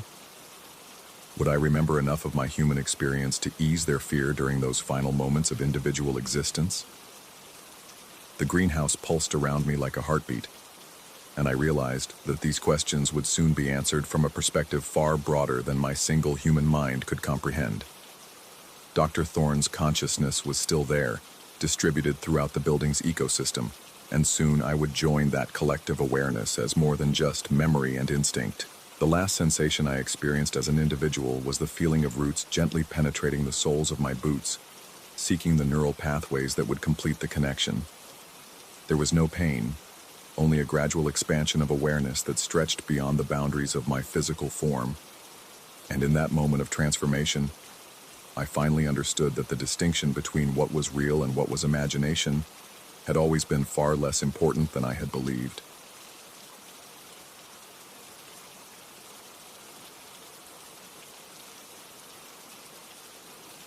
Story 12.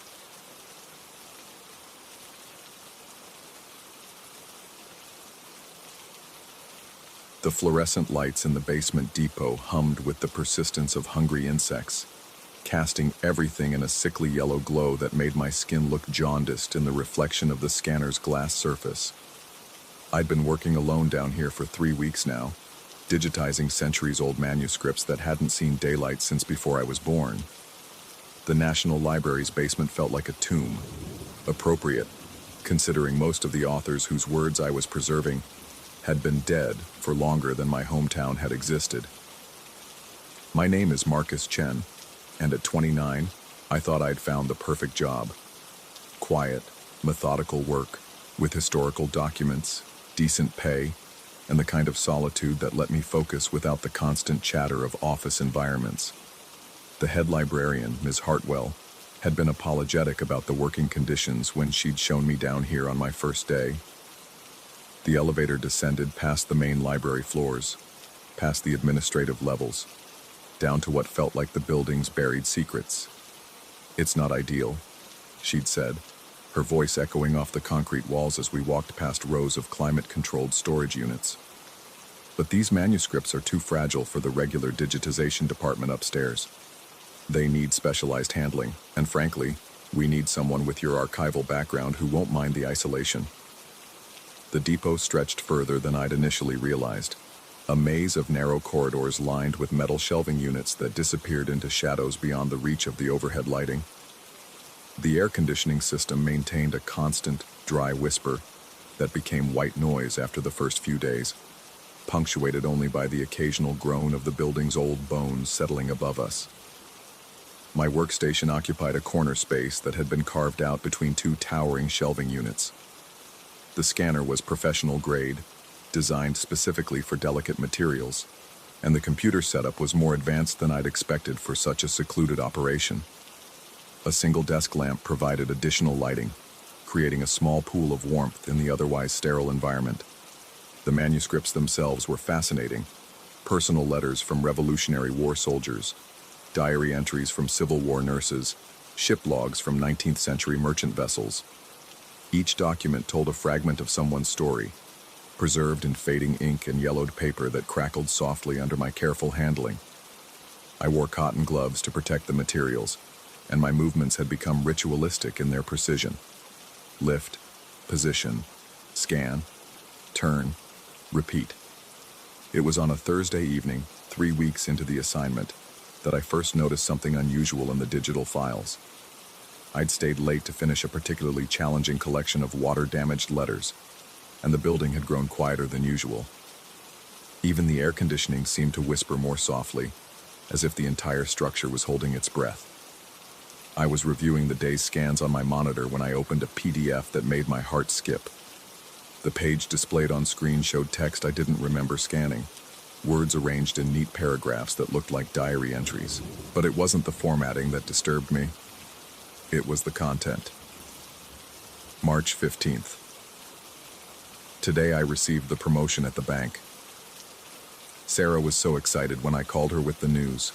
We celebrated at that little Italian place downtown, the one with the checkered tablecloths and the waiter who always remembers our order. I stared at the screen, my mouth dry. I didn't work at a bank. I'd never worked at a bank, and I'd never met anyone named Sarah, let alone dated someone by that name. Yet the handwriting, digitally captured from supposedly centuries-old paper, looked disturbingly familiar, like a neater version of my own script. My hands trembled as I scrolled down to read more.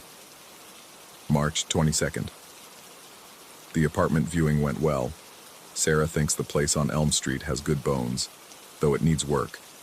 The landlord seemed nice enough, and the rent is manageable with my new salary. We might finally be able to move in together. April 3rd. Started the new position today. Mr. Davidson seems like a fair supervisor, though the other loan officers are still sizing me up. The commute isn't bad, and the coffee in the break room is surprisingly decent.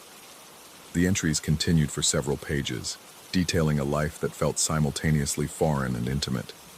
I recognized certain preferences and quirks: the protagonist's aversion to crowded restaurants, his habit of reading financial news with morning coffee, his tendency to overthink minor decisions. But the circumstances, the relationships, the career path, none of it aligned with my actual existence. I minimized the PDF and checked the file properties. According to the metadata, I'd scanned this document at 3:47 p.m., just 2 hours earlier.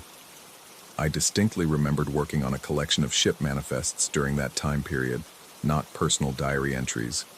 Yet there was my username in the creation field, my workstation's identification code in the source data.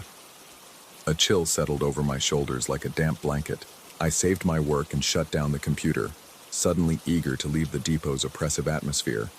The elevator ride to the surface felt interminable, each floor number glowing briefly in the dim display as we climbed toward natural light and the reassuring bustle of the world above. That night, I couldn't shake the memory of those diary entries. They haunted my dreams, weaving themselves into scenarios where I found myself living that other life, working in that bank, sharing meals with the mysterious Sarah, signing a lease for an apartment I'd never seen. I woke repeatedly, each time checking my phone to confirm my actual identity, my real address, my genuine career in archival work. The next morning, I arrived at the depot with a determination to solve the mystery. I went straight to the storage unit where I'd been working the previous day, pulling out the ship manifests I remembered scanning. The documents were there, exactly as I'd left them, but when I examined them more closely, my blood chilled. The pages that should have contained cargo lists and passenger names now displayed the same diary entries I'd seen on my computer screen. The paper looked appropriately aged, the ink appeared genuine, but the content had somehow replaced what I knew had been there before. More disturbing still, the handwriting wasn't just similar to mine. It was identical, down to the specific way I formed my lowercase g's and the slight leftward slant of my cursive. I spent the morning methodically checking every document I'd worked on recently. A significant number had been altered, their original historical content replaced by fragments of this parallel diary. The entries painted a picture of a life that felt like an alternate version of my own existence, one where I'd made different choices and ended up in a completely different situation. By lunch break, I was questioning my own memory. Had I somehow scanned the wrong documents? Was I confusing different collections? The possibility of a simple mistake seemed increasingly unlikely as I discovered more transformed pages. But the alternative implications were too disturbing to fully accept. I decided to implement a control system. Using a UV marker invisible to normal light, I began placing small identification marks on documents before scanning them. I also started photographing my workspace with my phone, creating a record of which materials I was handling each day. If someone or something was altering the manuscripts, I would catch them in the act. The precautions should have provided comfort, but instead they amplified my growing unease. The depot felt different now, charged with an awareness I couldn't quite pinpoint. Shadows seemed deeper, and I found myself looking over my shoulder at sounds that might have been footsteps, or might have been the building's natural settling. The constant whisper of the air conditioning began to sound almost like voices, just below the threshold of comprehension. 3 days after implementing my marking system, I made a discovery that shattered any remaining sense of rational explanation. I was reviewing the previous day's work when I found new diary entries that described in precise detail my UV marking strategy. April 8th. I've become paranoid about the documents changing. Today I started using an ultraviolet marker to track which pages I've handled. The marks are invisible under normal light, but show up clearly under UV illumination. I'm hoping this will help me understand what's happening to the manuscripts. April 9th. The marking system revealed something impossible. The UV traces I placed on the pages have moved. They're now arranged in patterns I never created, forming symbols that look almost like text, but in no language I recognize. I took photographs, but the images show my original marks exactly where I placed them. Only my direct observation reveals the changes. April 10th. I understand now that the archive isn't just recording what I do. It's predicting what I will do. Today's entries describe conversations I haven't had yet and decisions I haven't made. According to these pages, tomorrow, I will discover a hidden room behind the storage unit marked Section M. I will find documents there that explain everything, but the knowledge will come at a cost I'm not yet ready to comprehend. My hands shook as I read my own supposed future, described in my own handwriting on paper that had supposedly existed for centuries. The logical part of my mind insisted this was impossible, but the evidence surrounded me, growing more overwhelming with each passing day. That evening, I stayed late to examine every inch of the area around Section M. The storage unit looked identical to all the others, but when I pressed against the wall behind it, I detected a slight give in what should have been solid concrete. Further investigation revealed a concealed panel that opened to reveal a narrow space behind the shelving. The hidden room was small, more of a large closet than a proper chamber, but it contained dozens of manuscripts I'd never seen before. These documents weren't archived according to any system I recognized, and when I opened the first volume, I found myself reading what appeared to be a complete biography of Marcus Chen, myself, but a version who had lived an entirely different life. This Marcus had become a bank executive, married Sarah, raised 2 successful offspring in a suburban home, and died peacefully at age 73. The account was detailed beyond what any normal biography would contain, describing private thoughts, intimate conversations, and minor daily experiences across an entire fictional lifetime. Other volumes contained variations of the same existence. In one, I became a teacher. In another, a traveling salesman. Each book presented a fully realized alternative biography, complete with relationships, career developments, and personal growth that felt authentic, despite being completely fabricated. As I read deeper, I began to understand the pattern. The archive wasn't just preserving history, it was creating it. Each manuscript represented a potential life path, a crystallized possibility waiting to become reality. The diary entries appearing in my daily work weren't predictions of my future. They were invitations to step into a predetermined narrative. The most disturbing revelation came when I found a volume titled simply, The Archivist. This book described my current situation in exhaustive detail, including my discovery of the hidden room and my growing realization of the archive's true nature.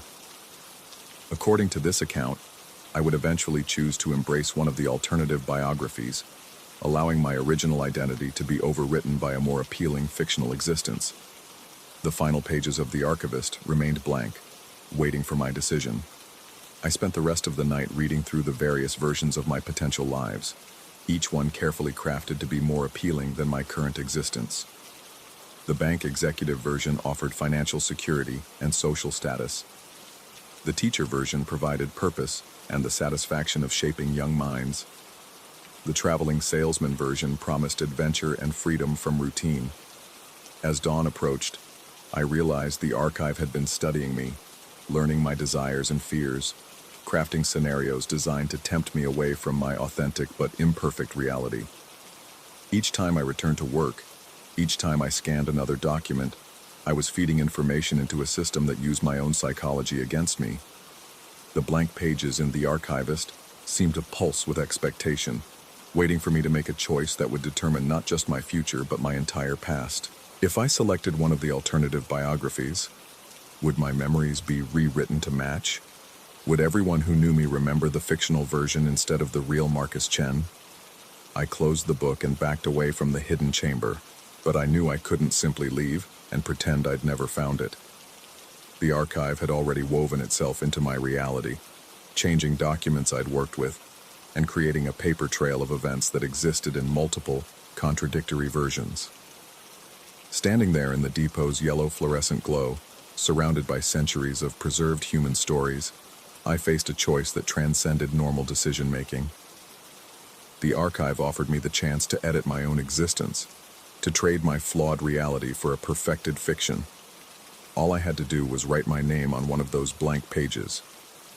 The air conditioning whispered its constant mechanical breath, and somewhere in that white noise, I thought I could hear the faint scratch of a pen moving across paper, writing words that would determine whether Marcus Chen would continue to exist or become just another fictional character in an endless library of alternative lives.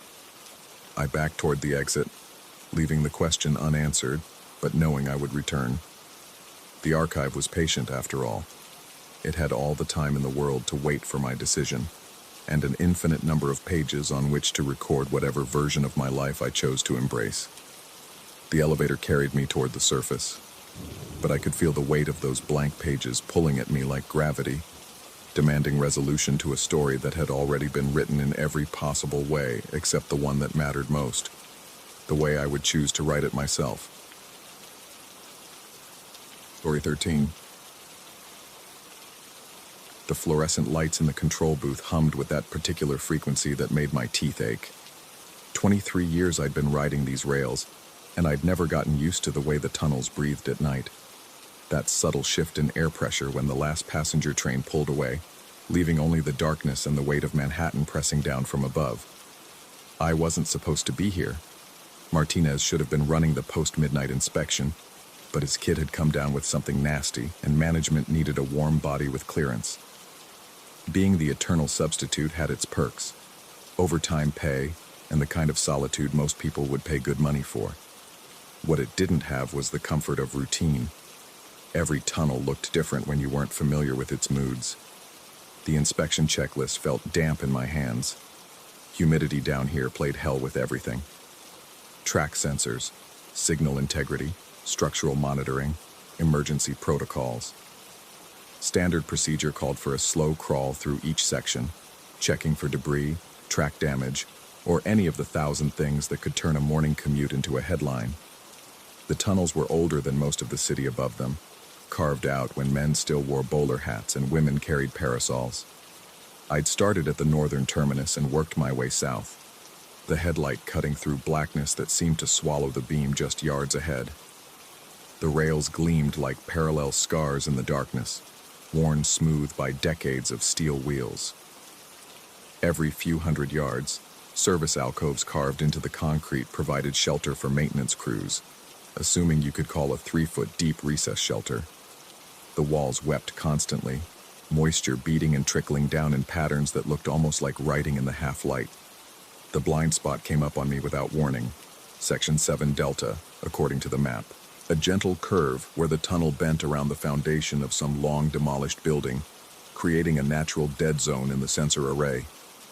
It was the kind of engineering compromise that made sense on paper, but felt wrong in practice. Standing at the mouth of that curve, I couldn't shake the feeling that something was waiting just around the bend. The control tablet showed all green lights. Track integrity nominal, power systems operating within parameters, no debris detected. But something in the air had changed, a subtle shift in pressure that made my ears pop, like being in an elevator that was moving too fast. That's when every sensor in Section 7 Delta lit up red. The display showed a ghost contact, 8 cars, standard gauge, moving at exactly 47 miles per hour through a tunnel that was supposed to be empty. The timestamp read 2.17 Zhao. The system calculated arrival at the next platform in 4 minutes and 37 seconds. I stared at the screen, waiting for the malfunction to correct itself. Sensor arrays failed all the time. Moisture, electrical interference, metal fatigue. But the contact held steady, moving through the tunnel with mechanical precision. The diagnostic subsystems showed green across the board. No faults detected. My radio crackled with static, but no voices came through.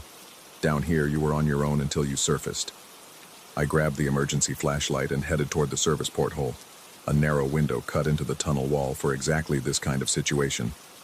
The metal handle was ice cold, despite the ambient warmth, and the hinges screamed as I pulled it open. The tunnel stretched away into absolute darkness, the parallel rails disappearing into nothing. I aimed the flashlight down the track, sweeping the beam back and forth, looking for anything that might explain the sensor reading. Nothing. Just empty track and the gentle curve that led to light. A warm yellow glow was growing stronger around the bend, accompanied by a sound I felt more than heard. The subtle vibration of wheels on steel transmitted through the rails and up through the concrete into my bones. But there was no mechanical noise, no electric hum, no screech of brakes or clash of couplers. Just that steady rhythmic pulse that said train coming, train coming, train coming. I should have radioed central dispatch, should have triggered the emergency stop protocols, should have done any number of things that would have made sense if this were a normal night in a normal tunnel with a normal train bearing down on me. Instead, I pressed my face against the porthole and watched as the 0217 Express rounded the curve. The locomotive was something out of a museum, brass fittings and a cowcatcher, with a headlight that cast that warm yellow glow I'd seen growing brighter. Behind it, 8 passenger cars rolled in perfect silence, their windows glowing with the same amber illumination.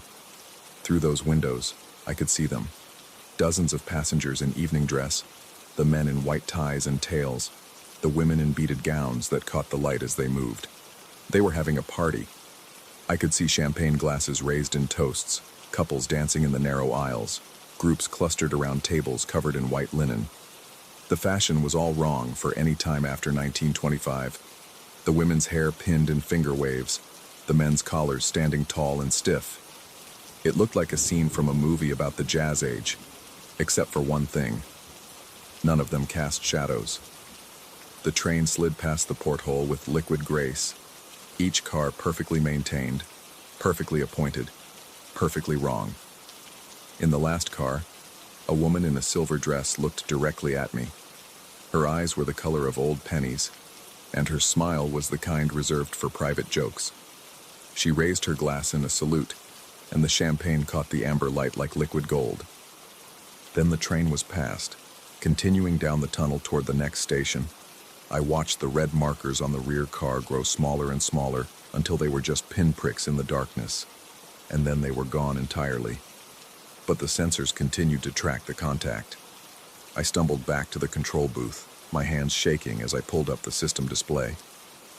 The ghost train was still there, still moving at exactly 47 miles per hour, still projected to arrive at Hudson Station in 2 minutes and 15 seconds. Hudson Station, which had been closed for renovation since March and wouldn't reopen until the city finished retrofitting the platform. The route display flickered, and new information scrolled across the screen. Line designation, Express Service 1924. Destination, Ethereal Gardens. Platform assignment, Track 9, non-existent. Track 9 didn't exist. Hudson Station only had 8 platforms, and that had been true since it opened in 1918. But according to the system, Track 9 was exactly where the Aero 217 was scheduled to arrive. The control panel offered me 2 options: authorize the route or trigger an emergency lockdown. Standard procedure was clear. Unknown contacts in active tunnels meant immediate shutdown and investigation.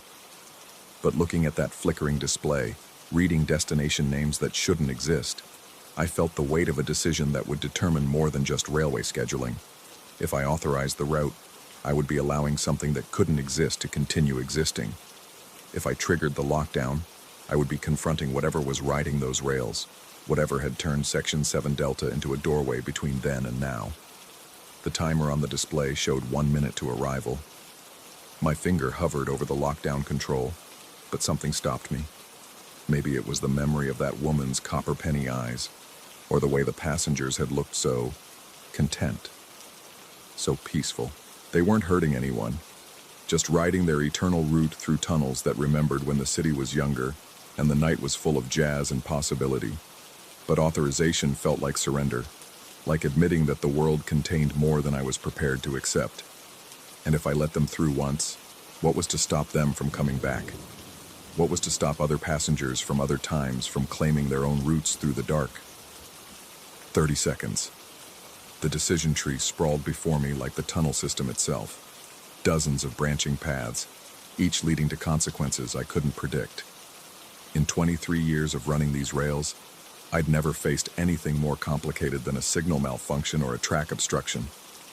This was beyond training, beyond protocol, beyond anything that made sense in a world where trains ran on schedules and ghosts stayed in stories. 20 seconds. The woman in silver had known I was watching, had seen me through the porthole and raised her glass in acknowledgement. Whatever they were, wherever they'd come from, they were aware of the world beyond their eternal party. They knew about me, about now, about the choice I was being forced to make. 10 seconds. My hand moved toward the authorization key. Not because I understood what was happening, but because understanding seemed less important than accepting it. Some doors were meant to stay open. Some routes were meant to be traveled. Some trains were meant to run on time no matter when or where they were going. But as my finger touched the key, the display changed. The ghost contact vanished. The route information scrolled away into digital nothing. The timestamp flickered and reset to current time. Aero 2, 1843. All sensors showed green. All tracks showed clear. The 02.17 Express had arrived on schedule at a platform that didn't exist. To discharge passengers who had been traveling for almost a century, I sat in the control booth for another hour, staring at displays that showed nothing unusual, listening to tunnels that hummed with ordinary electrical current and mundane structural stress. When my shift ended at dawn, I filed a report citing minor sensor anomalies in Section 7 Delta and recommended a full diagnostic sweep. But I kept thinking about Track 9. 3 weeks later, construction crews working on the Hudson Station renovation found something unexpected. The foundation for a 9th platform, buried under decades of concrete and steel. perfectly preserved and still bearing traces of elegant tile work that hadn't been used in the city since the 1920s. The architectural plans they found in the sealed cornerstone were dated 1922 and bore the station name Ethereal Gardens. The renovation was quietly expanded to include the restoration of Platform 9. I requested a transfer to day shifts, but sometimes, when the subway map flickers on the digital displays, I catch glimpses of routes that aren't supposed to exist, stations with names like Ethereal Gardens and Midnight Terminus, and The Last Stop. And sometimes, late at night when I'm riding home from another ordinary day of making sure ordinary trains run on ordinary schedules, I hear the distant sound of jazz music and laughter echoing from tunnels that are supposed to be empty. The 0217 Express is always on time. It just doesn't run every day. Only when someone new needs to make the choice between authorization and lockdown, between accepting the impossible and denying what they've seen with their own eyes. I wonder sometimes what I would choose now, knowing what I know. But the truth is, some decisions can only be made once. Some routes can only be authorized by someone who's never seen them before. Someone who still believes the world makes sense and schedules matter, and ghosts are just stories people tell to pass the time between stations. The tunnels remember everything. They remember the city above. They remember the trains that used to run. And they remember the passengers who rode them into whatever comes after the last stop. And they're waiting, patient as only stone and steel can be, for the next substitute operator to take the midnight shift and discover that some trains never stop running. They just change passengers. The choice is always the same. The time is always 0217. The train is always on schedule. Story 14. The alarm had been screaming for 3 minutes when I pulled into the driveway of 47 Meridian Heights. And already I knew this wouldn't be a routine inspection. In 15 years of evaluating newly constructed properties for Pinnacle Insurance, I'd developed an instinct for houses that didn't want to be understood. This one radiated wrongness from its angular roofline to its too-perfect foundation. The builder, Marcus Chen, met me at the front door with the hollow-eyed look of a man who'd stopped sleeping properly. He explained that the security system had been malfunctioning for 2 weeks, triggering at random intervals, always between 2:17 and 2:23 a.m., always without apparent cause. 3 different companies had examined the wiring, the sensors, the control panel. Everything checked out perfectly. The system was functioning exactly as designed. "It's like the house is trying to tell us something," Chen muttered as he handed me the access codes. I'd heard that line before. Builders often personified their problem properties when logic failed them. What concerned me more was the way his voice carried in the entryway, a subtle echo that shouldn't exist in a space this size, with these materials. Sound behaved strangely here. The house itself was a masterpiece of modern minimalism, clean lines, floor-to-ceiling windows, an open-concept layout that flowed like water from room to room. But walking through it felt like moving through a tuning fork that someone had struck too hard. Every footstep seemed to resonate longer than it should, creating harmonics that made my teeth ache. I began my standard protocol, photographing the electrical systems, checking the foundation for settling, documenting the security equipment. But when I launched my sound measurement app to test the acoustic properties, a routine step for evaluating alarm effectiveness, the readings made me stop cold. The app showed a consistent sub-bass frequency humming through the house at 17 Hz, just below the threshold of human hearing, but well within the range that could cause unease, paranoia, even hallucinations.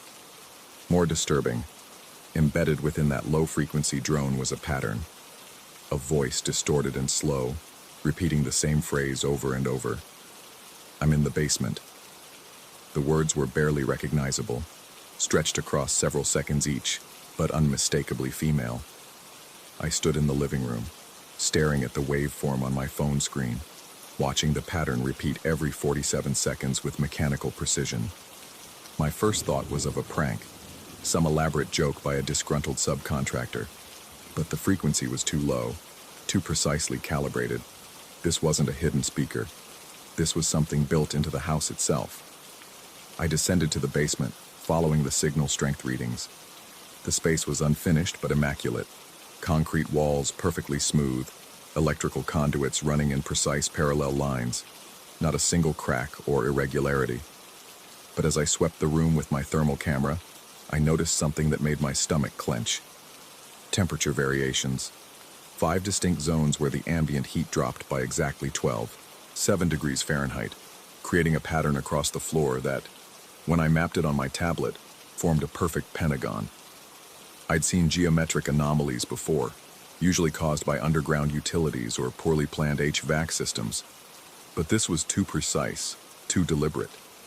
Someone had designed this house around these cold spots, building the foundation to exact specifications that had nothing to do with structural engineering.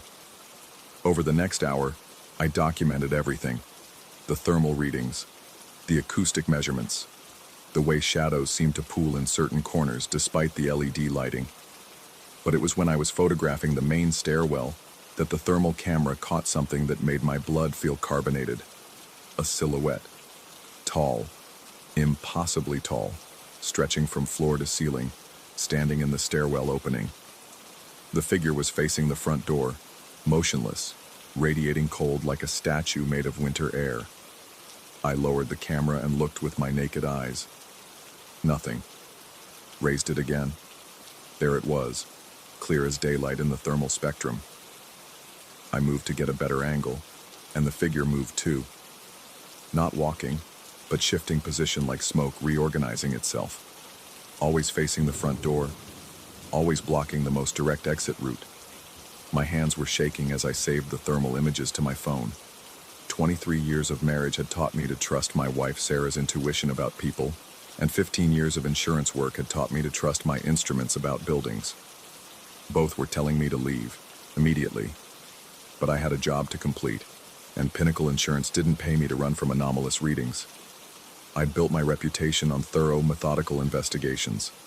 Houses with problems became houses with solutions once you understood the underlying mechanics. Except this house felt like it was investigating me.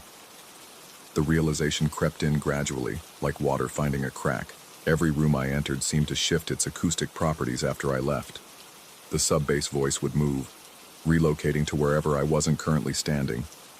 The thermal cold spots would pulse in response to my movements, as if something vast and patient was tracking my progress through its digestive system. By late afternoon, I'd documented enough evidence to justify recommending that Pinnacle deny coverage pending a full environmental assessment. The acoustic anomalies alone warranted investigation by specialists in psychoacoustic warfare, a field I'd only encountered once before, in a converted military facility that had driven 3 previous inspectors to nervous breakdowns. But as I prepared to leave, the house began to reveal its true nature. The temperature started dropping, not in the 5 pentagon points, but everywhere, all at once. My breath began to fog, and the thermal camera showed the entire structure losing heat as if someone had opened an invisible door to deep space. The sub-bass voice grew louder, more distinct, until I could hear it without the measurement app. I'm in the basement. I'm in the basement. I'm in the basement. But I'd been in the basement, extensively, and I'd been alone. The front door wouldn't open. I tested the handle, checked the deadbolt, examined the electronic lock Chen had shown me earlier. Everything moved freely, but the door remained sealed as if welded shut. I tried the back door, the sliding glass panels, even the basement exit, all functional in appearance, all immovable in reality. The thermal camera now showed the tall figure in every stairwell, every doorway, every transitional space in the house. Not one figure, dozens of them, all facing the front door, all standing sentinel between me and the outside world. The acoustic readings showed voices layering upon voices, a chorus of sub-bass whispers all repeating the same impossible claim. I'm in the basement. I'm in the basement. I'm in the basement. That's when I understood the pentagon. 5 points of anchor. 5 thermal bleeding spots where something vast had been deliberately tethered to this location during construction. The house wasn't haunted. It was engineered, purpose-built as a container for something that existed primarily in frequencies below human perception, something that needed specific acoustic chambers and thermal gradients to maintain its presence in our reality. Marcus Chen hadn't hired me to inspect his house. He'd hired me to feed it. The security alarm that triggered every night wasn't malfunctioning. It was a dinner bell, announcing the arrival of each new victim to the thing that had been waiting in the basement since the foundation was poured. The thing that spoke in sub-bass frequencies and existed in thermal shadows, reaching out with fingers made of sound waves to claim anyone foolish enough to document its presence. I was sitting in the living room now, no longer fighting the doors, my phone showing 17 missed calls from Sarah. The thermal camera lay beside me, screen filled with tall figures that stood closer now, arranged in concentric circles around my chair. The sub-bass voices had synchronized into a single, overwhelming chorus. I'm in the basement. I'm in the basement. I'm in the basement. But here's what troubles me most, what keeps my hands trembling as I write this final report. I've been hearing my own voice in that chorus for the last hour. Sub-bass and distorted, but unmistakably mine, saying the same words over and over. Because I am in the basement. I've been in the basement this entire time. The living room, where I think I'm sitting, the stairs I climbed, the doors I tried to open, all of it exists only in the thermal and acoustic spectra now. My body has been standing in that perfect pentagon since the moment I first descended to investigate the cold spots, standing among the tall figures, facing the front door that no one will ever reach again, adding my voice to the engineered chorus. The house has made me part of its acoustic trap. Tomorrow, Marcus Chen will call Pinnacle Insurance to ask about my report. They'll tell him I never showed up for the appointment. The security system will trigger again tomorrow night, and the next night, and every night after, calling out to whoever comes to investigate the malfunction. And we'll all be waiting in the basement, practicing our sub-bass welcome, learning to speak in frequencies that exist just below the threshold of fear. I'm in the basement. I'm in the basement. I'm in the basement. The really terrifying part? I'm not sure I was ever anywhere else.